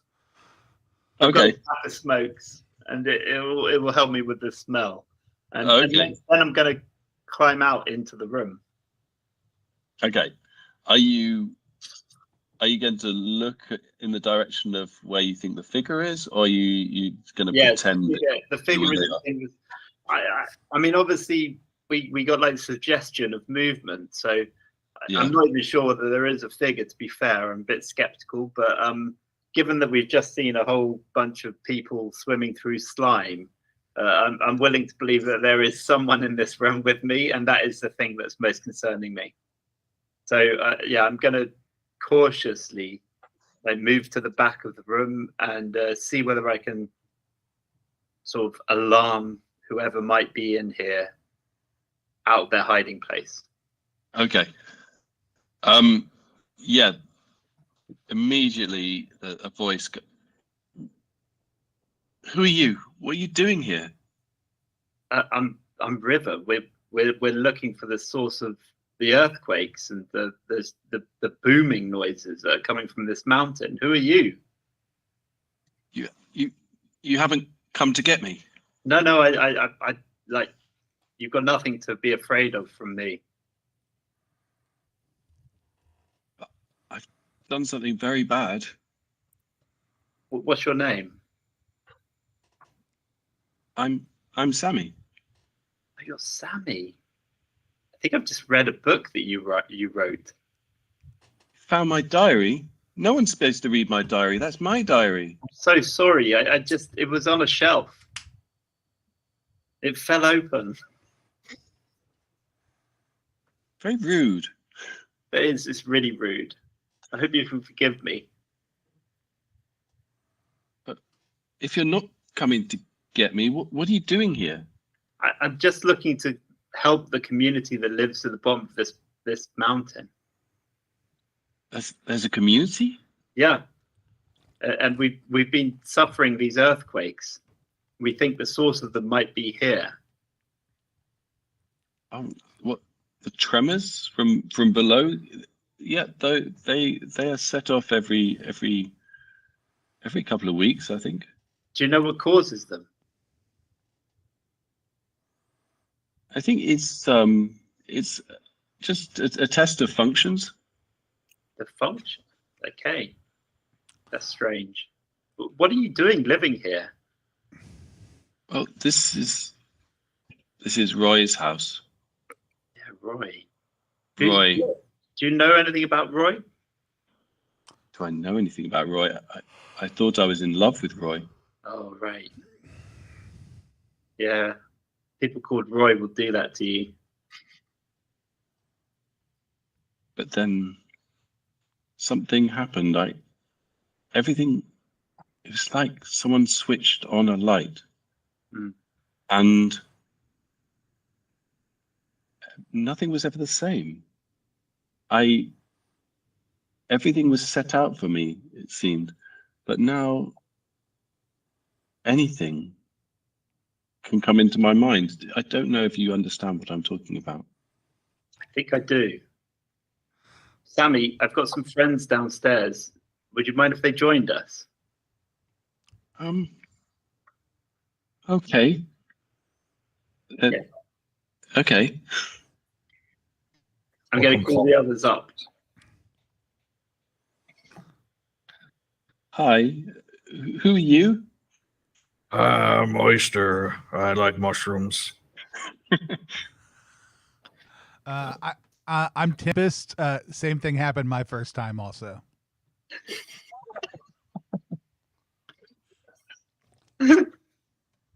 That's so interesting. I've read his diary. I don't know what to do with my. I know that I don't want to be here anymore, but I didn't really think about the possibility that I could leave. Maybe I can leave. You can definitely leave. You can come with us. Really? Yeah, why not? Yeah, sure. I mean, it doesn't look like you take up much space. I mean, what do you look like?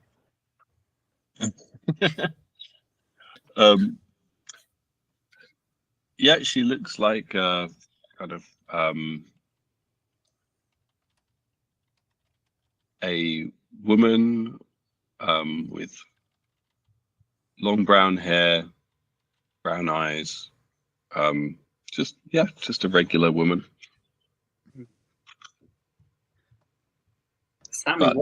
Sammy, what happened in this room? Something alarming happened in this room, I think. I did a bad thing.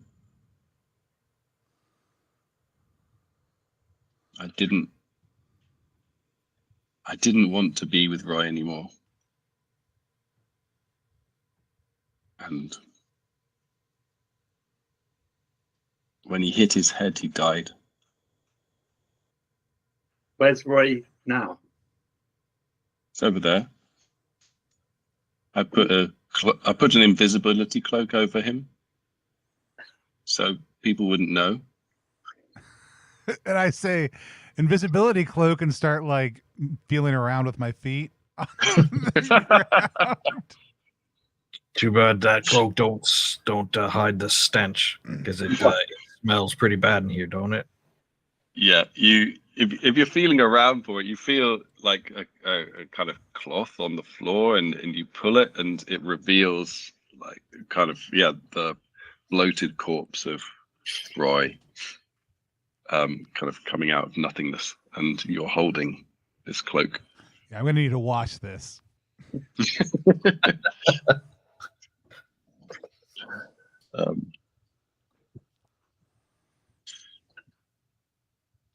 Should we just leave him here? Yeah, you know that thing I said about you coming with us? I'm joking. You're a cruel, cruel person. You absolutely should, is what he was gonna say. Yeah, I mean, a lot of people, different people do different things with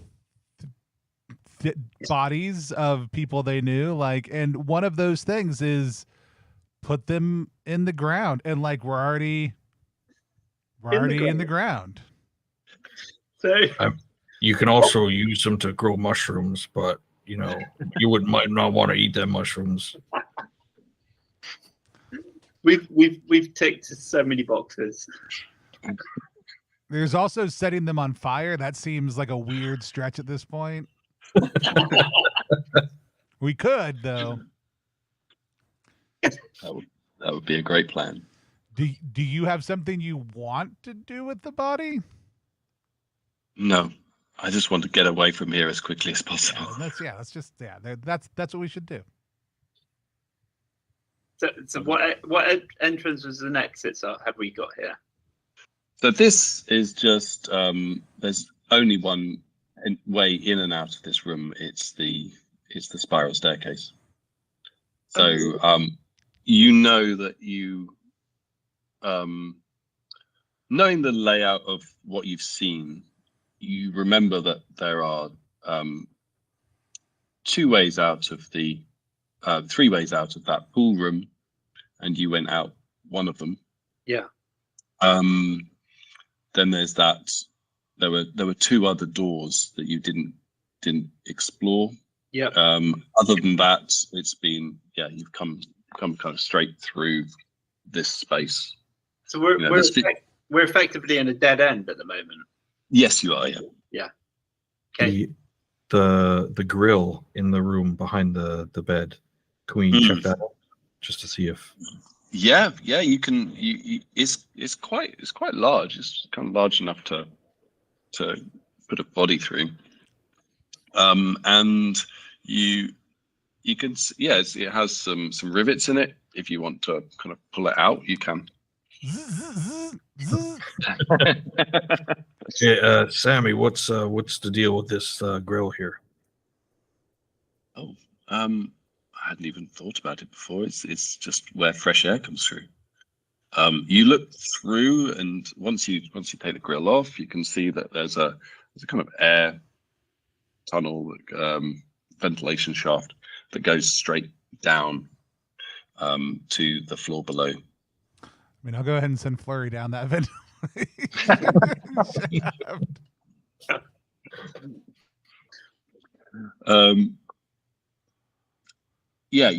You send Flurry down, and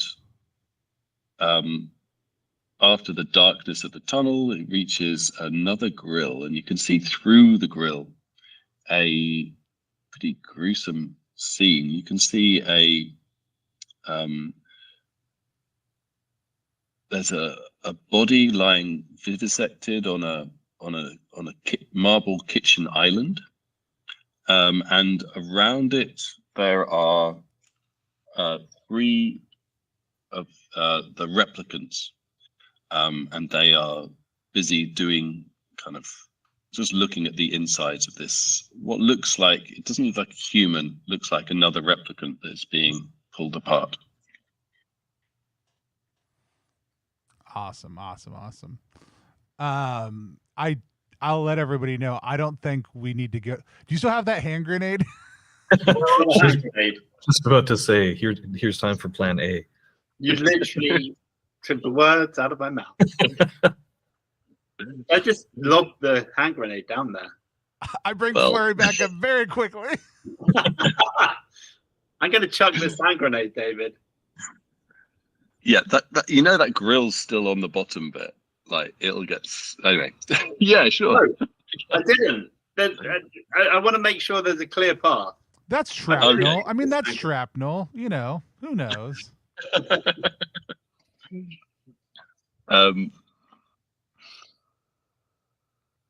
Yeah, you.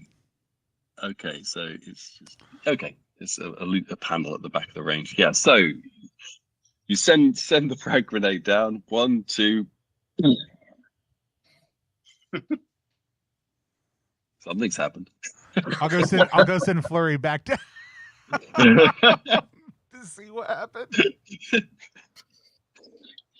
Yeah, you get kind of halfway down, and you start to see the damage that's being caused in this kind of very tightly constrained space.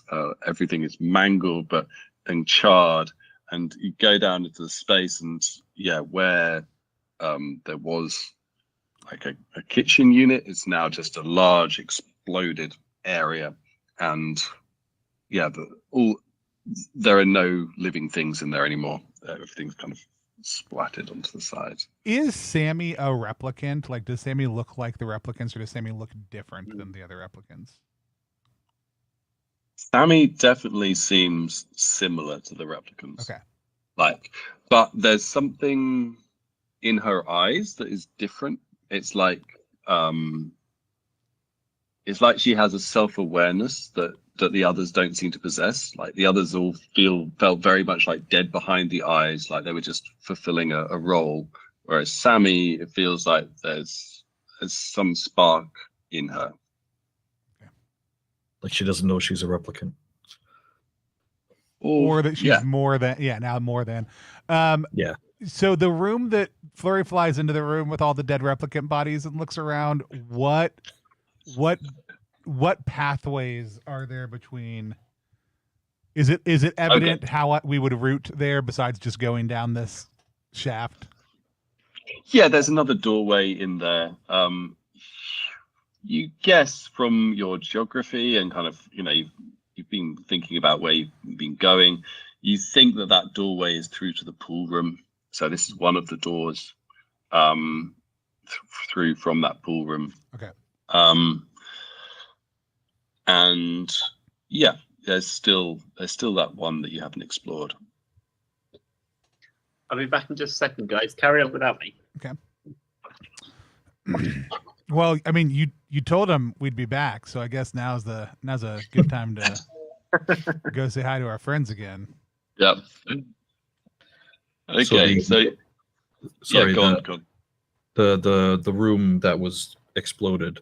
So there's only one door out of there, and that's to the yes, back. There is. Yeah, it's just a single door. Okay. Um, I have a guess that they might have been tipped off by something that something was going on in that room. I mean, I could. I'm gonna fly flurry.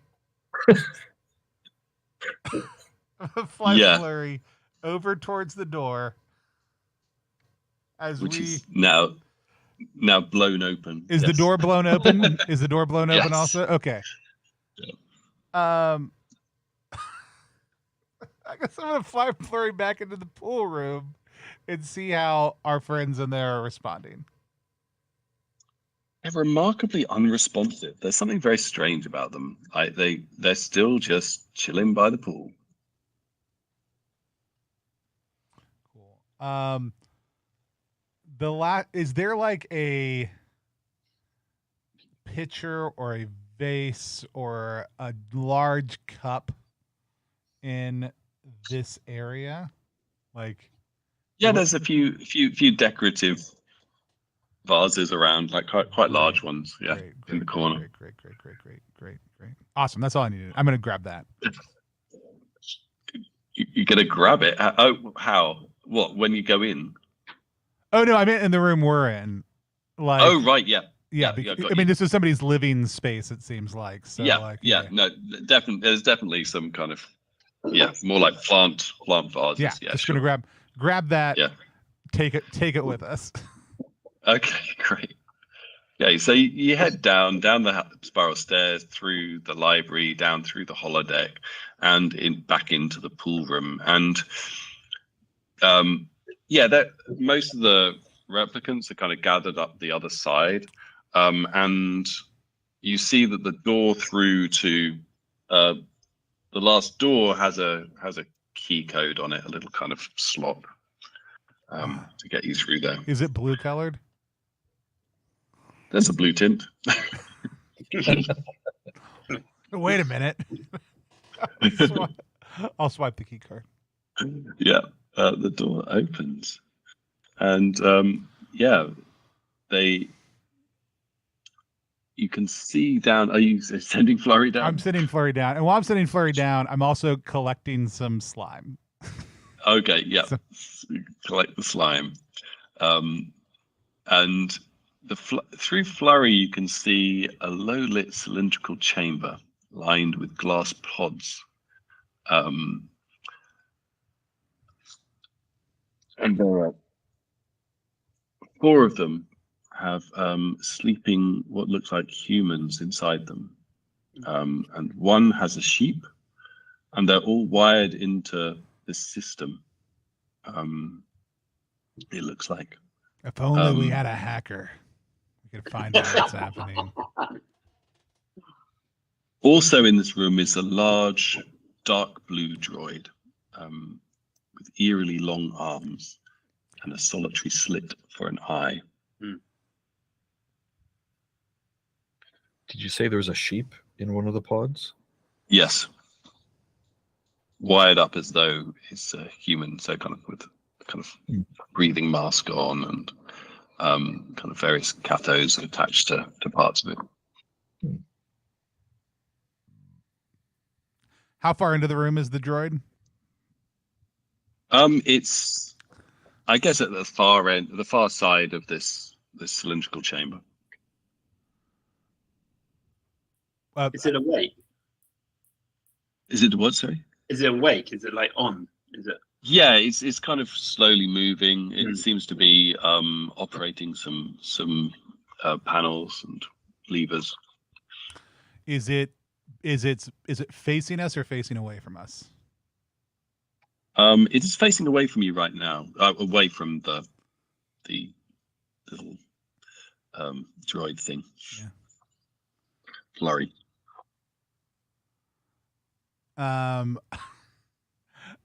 It's at the far end of the cylindrical thing. Is that like 20 feet? Is that like 100 feet? How far away is the other side of this room? It's about 20 feet. Yeah, it's not huge room. Cool. I'm gonna throw this vase full of slime on that droid. So you go in and you splat the droid. It turns. Who are you? Ooh. Slime merchant. And I just turn back and look at you and I go, I did not think this through. Hey, slime. Sammy, who is this guy? Oh, this is Algo. Yeah, Algo's had to collect people. Gotcha. Is he gonna hurt us? He may try to collect you. Can you tell him not to? Well, that would be swell. I think he might be worried because I think they're powering him. Sir, I'm but an innocent slime merchant assigned to this route by my superiors and betters. We did not mean to intrude upon what's happening here. I just want to make my delivery and leave.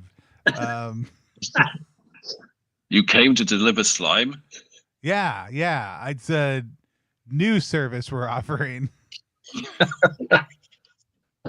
I'm going to pull the slime out that Tempest gave me earlier on and just slide it down my arm like I'm selling a digital watch. This is our higher quality slime if you'd like a sample. Why do you intrude here? Well, slime delivery is a competitive field, always seeking out new and interesting marketplaces, and we'd heard that this was really an untapped area when it came to the slimeceutical endeavors. You truly are strange. But if you're not interested, we've obviously provided a sample of our standard slime. If you're not interested in the high quality slime or slime in general, we'll just make our way out. Good. Leave me. We are good for now. I just turn to look at the two of you and I say, I did not think that was going to work. Hey, do you like mushrooms? We offer mushrooms too. I do not like mushrooms. Have you tried them? I've never tried a mushroom. So how do you know you don't like it? I cannot fault your logic. They hold out a hand. Here's I'll find my most potent mushrooms and hand them over. There you go. That's a good starter set. Kind of they'll push it into kind of strange little grill where a kind of mouthpiece would be. You see it sort of and what is this mushroom? I noticed you were covered in slime. Is that good for your gears? It's not great, actually. Feeling a bit stiff. I feel a little bit bad. I do happen to have some cleaning materials here. Would you like me to take care of that for you? That's how a lot of people like their slime delivered. But it doesn't look like it's working for you. If you would clean me, that would be I would be most grateful. Awesome. And I'm gonna grab some cleaning supplies out of my mech toolkit. Okay. But also while cleaning, I am 100% just looking for weak spots where I can absolutely wreck whatever this thing is. Okay. Yep. That's a cunning plan. Just gonna. Do you want to make a luck roll? Absolutely. Do I want to make a luck roll? It's a D20 under my luck. Yep. You know what? On this digital thing, the D20 and the D100 key are swapped with each other, so that's 68 Right. That I just rolled on that D20. What did you roll at your luck?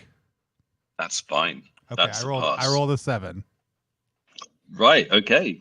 Yeah. You lose 1 luck because you succeeded, so you're at 6. But yeah, you find with your mech knowledge, you find a kind of a fail-safe power down on it, and just through a little bit of manipulation, it just suddenly the light goes off in its eyes and it just kind of crumples. I sure didn't like that. As it does so, a door opens up in the side of the wall.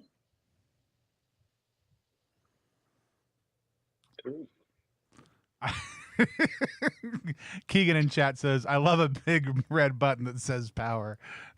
Look, it was hidden. It was hidden underneath a flap. It's fine. There was this arrow that said, "In case of a need for emergency power down, please open this flap on the outside." But I was thinking it was more subtle than that. You were using kind of engineering know-how to kind of sever the right things. But yeah, I know Keegan's just being obnoxious and designing life-changing underwear. That's fair. And so, Yeah. I am gonna finish cleaning because I made a promise. Okay. Okay. That droid is clean. What a clean droid. I'm going through the new open door. Okay. The people in the vats, like, do they look like just humans? Yes. Like from our settlement? Yes, you recognize a couple of them. Do we know anything about rumors of people disappearing or? Yes, you had known that, but hadn't kind of connected these things. People do, it's a dangerous land. People do disappear, but there are 2 that you definitely recognize. One called Cat and a child called Wren. I think I recognize one of Farmer Jimson's sheep as well. Definitely one of Farmer Jensen's, yes. I don't recognize any of these people. So Algo said that, was it that the people were powering him? Is that what? It was. It was. I forgot. Or sorry, powering. Sammy said that the people, Sammy said that he had to collect some people to help power him, and you think maybe also this particular bunker. So does it look like we can like detach these people without disrupting a lot, or like?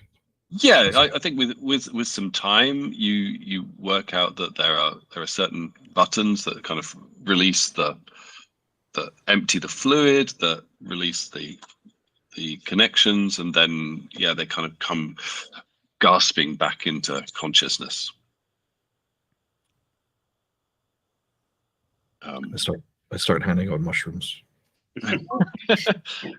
They're all rather groggy and disorientated, but staggering around, especially the sheep. I'll go over and send Flurry through the door. that opened up. Yeah, you go through, and it's a room you recognize. It's the circular room that was underneath the floor when you first came through, with all the little alcoves, and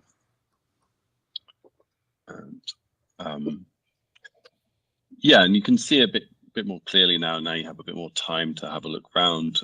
There's several. Each alcove has a different item inside it. Ooh. I tell no one of this. No, I'm just kidding. Oh, it's empty, y'all. I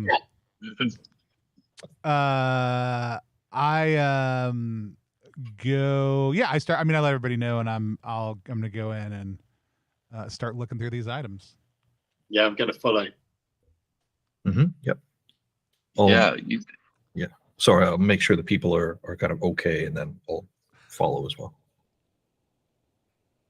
Yeah, there's a chrome-plated blaster. There's a vial with what looks like a dead specimen of a weird alien in it. There's another one that suddenly moves. It looks similar, but it actually starts flapping against the glass. And yeah, each of them is not like anything you've ever seen before. When you say like glass, is it like a giant floor-to-ceiling specimen tube, or like I can pick? Oh this no, up and there's no, something no, inside of it? they're very much like kind of Gotcha. portable things, Gotcha. like size of an American football or something. Awesome. Yeah. I pick up the one that's got the living creature inside of it and say, I can't wait to throw this at something. It's got some nice little pincers on it. Yeah.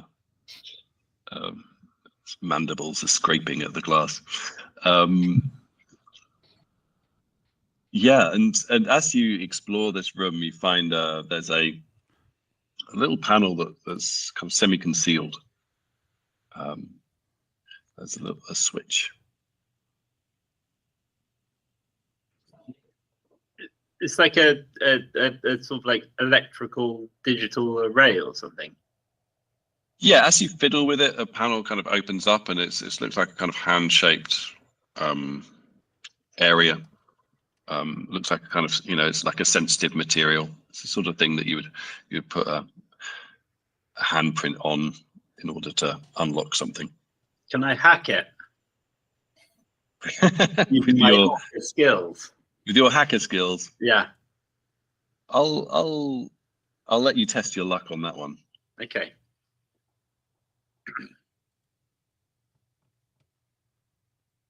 Yep. Rolled under.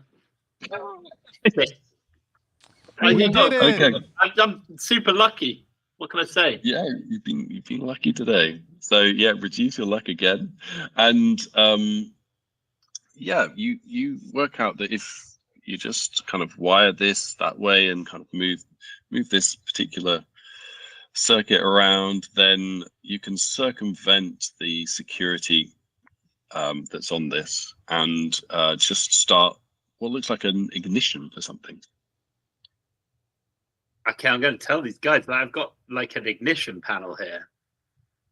Like, I'm so tempted just to press the button. If there's a button to press, I want to press it. I mean, I haven't got my frag grenade anymore. So what do you want from me? So yeah, it's not quite a button. It's more like kind of hot wiring a car. You're just going to be twisting two wires together, and it'll happen. All the more tempting. I'm going to do it, guys. Okay. Right. I presume everyone's in there with you. All the people from the village and this in a garbled, hysterical fashion. Yeah, everyone's exploring this room because it's so fascinating and so strange. And when you do it, all the doors shut, and you feel a great rumble as the floor begins to shake. Oh God! And then suddenly it starts rising up. You can suddenly one of the the walls in front of you, it reveals itself to be glass, and you can see outside, and you're starting to rise up through the mountain. And in a cascade of mud and debris, it rises up and you're hovering over the settlement of Overford. Just waiting there. What? We're hovering. Yeah, you're in effectively a craft. Oh, cool. Awesome. Who's the navigator? I am the navigator. Awesome. Sounds like a great place to stop. I was going to say that, and that is the end of the adventure. Well done. You pretty much completed that, I'd say. So you explored every single space. So yeah, it's this is the adventure that I'm putting in the bundle for the Kickstarter. This is a hole in the ground, and yeah, it's a little A6 16-page zine. Love it. Nice. Very cool. We're going to do our reaction roll. Reaction roll is a live stream inside of a live stream. It's our chance to sit down with the creator, in this case, creators of a game that we just played, and talk to them about what it was like to play that game. Today, we just finished playing Ecomofos, which is live right now over on Kickstarter. You can head to ttrpg.link/ecomofosks. I'll take you straight over to the Kickstarter page. Currently, it's funny, but we've got David and Daniel here with us. David, for people who were not here with us at the top of the show, why don't you tell us a little bit more about what Ecomofos is all about? Yeah, so it's a Weirdhope future game where you're exploring a land after the climate cataclysm, and my son's currently trying to stop the stream. You can't stop the signal.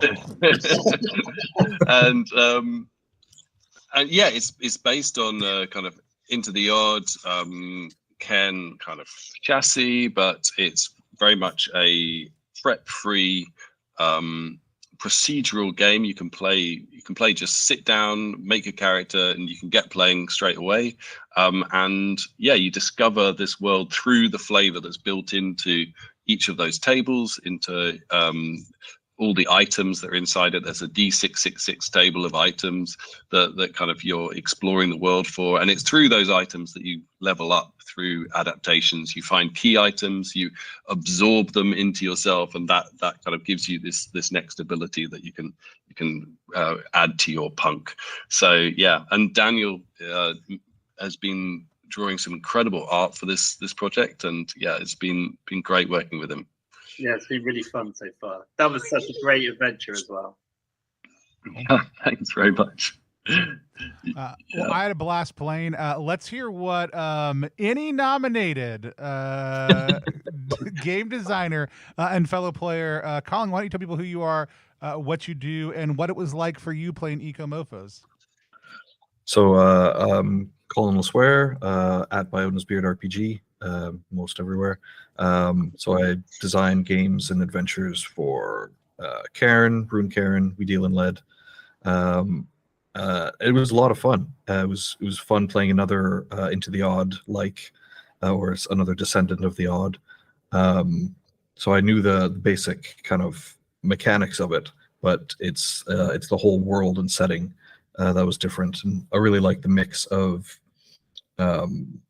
almost fantasy age or medieval kind of magic, or archetypes, and mixed with cyberpunk and sci-fi. And the Fungalist is an amazing I guess class or archetype, so that was a lot of fun to play. But no, yeah, it was good. I enjoyed it. I'm glad I backed the Kickstarter already. If I hadn't, I would have done. Awesome. Thank you very much, Colin. Did you have any questions you wanted to ask?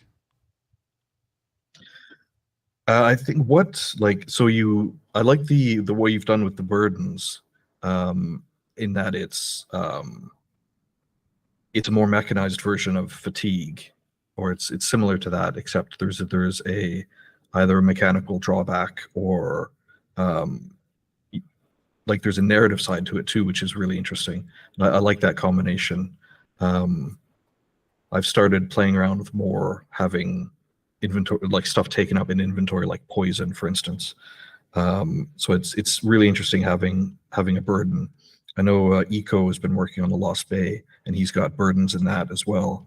And it's a similar idea. So it's really cool. I like that twist on it.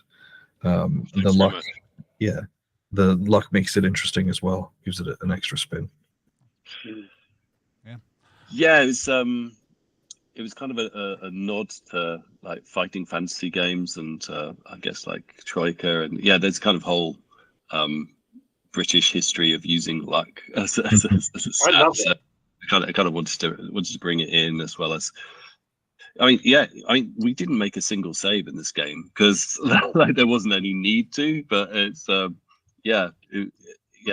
of luck was quite useful as a thing. I mean, it exists in Into the Odd, but it's a D6. It doesn't have that old. And actually, something I didn't tell you, you can use luck. You can burn luck to add to your rolls. So you can kind of forfeit doing well later in the adventure by kind of succeeding this task that's right now. So say you failed a dex save, you could take away from your luck, so spend 5 luck to pass that dex save.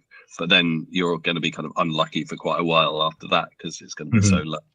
So I wanted that kind of you having to kind of have repercussions for your decisions and always making those kind of thoughts. And yeah, burdens came out of that in a way. It was that was adapted from something that that Chris McDowell was trying out for Mystic Bastion Land. He had burns. He's taken them out of that game now, but I thought that they were a really interesting idea, and then kind of putting that twist that there are kind of 2 ways of getting rid of them, quite kind of one way and its opposite. So you kind of lean in or lean out of that idea.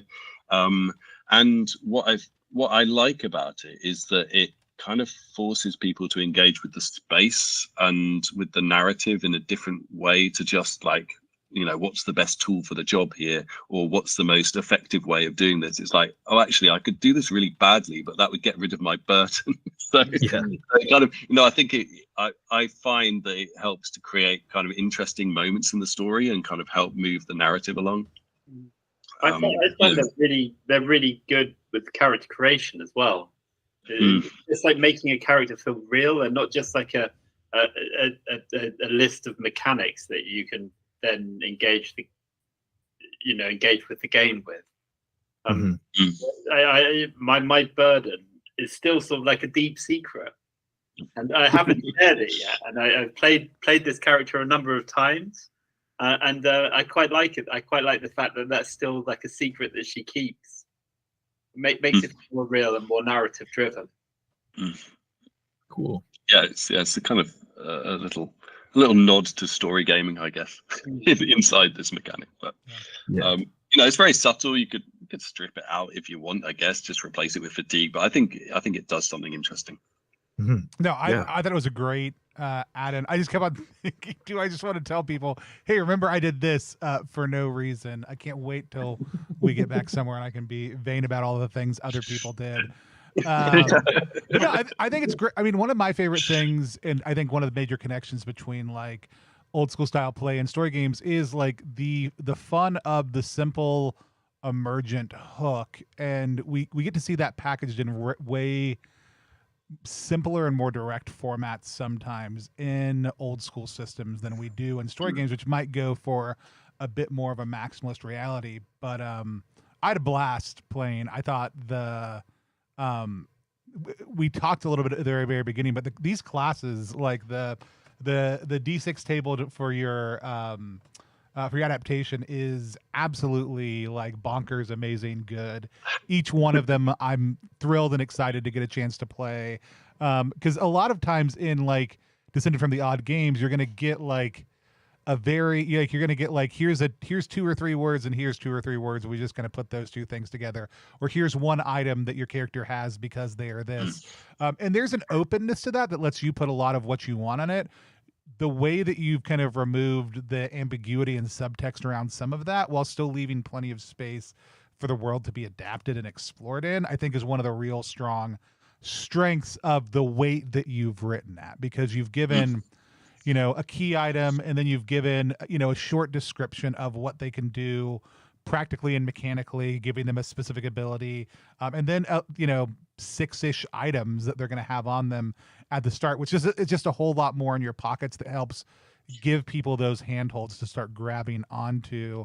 Plus just like rolling through the ones, having the AI, which, like leaving it, knowing I left him outside as a guard, as opposed to bringing him in and potentially sticking him in this giant hulking creature, is just a really fun thing to have as a randomly rolled MacGuffin that would have completely changed the shape of this adventure had I used it in a different way. And so I still want to know who he was or who they were. I mean, that's the question is, are they in or outside of the ship? We'll find out later. We'll never know. No, I had a blast. I loved getting a chance to play. For the two of you, I don't know, I don't know if you've had a chance to run this on stream yet, or if you have any questions that you want to ask Colin or I, or share about your experience of play, like, any of those things are totally on the table. Yeah, I mean, it was just great. That's kind of, I think that's the first time that I've played it through when someone's explored every single room, actually. Here's my son. There we go. It's now like 11 o'clock at night, so he's quite eager to get to bed. But yeah, no, it's been great, and I think I better call it, really. No, that's fine. So, yeah. We want Thanks so much. Thanks so much for having us on. Really appreciate it. Yeah, for sure. We've got a number of streams coming up over the next little bit. We are playing Moonlight on Roseville Beach with Richard Ruane next week on Thursday night. We've got Moss Mother with Chris Bissett in a couple of weeks. That's when I realized my days were off, but forgot that I had this day off also too. And coming up later on this month. And then we have our new show that we just launched, Take Flight, with Kat McDonald, where she sits down with an emerging or expanding game designer and an established designer, and does a mini mastermind session with chat where they go over a project that the emerging designer is creating and let that experienced designer answer questions, ask them questions, and kind of mastermind with them a little bit on some of the design problems we're having. That's going to be every other Thursday here on the channel. If you want to support the channel, subscribing's a great way to do that over on Twitch. But if you just want to follow us, stay up on the work that we're doing. We love helping introduce people to new games like Ecomofos. And more than anything, if you only do one thing from this, go over to ttrpg.link /ecomofosks. Check out the game, back it if you're able. If you aren't able to back it financially right now, give it a share. Let other people know about the project. If you can't support a game, the best thing you can do for the creator is help let other people know about that game. But we've never figured out a good way to end these streams, and at this point, we're not interested in figuring it out. We're just going to wave at the camera until I take us off air. Thank you very much. Thank you very much.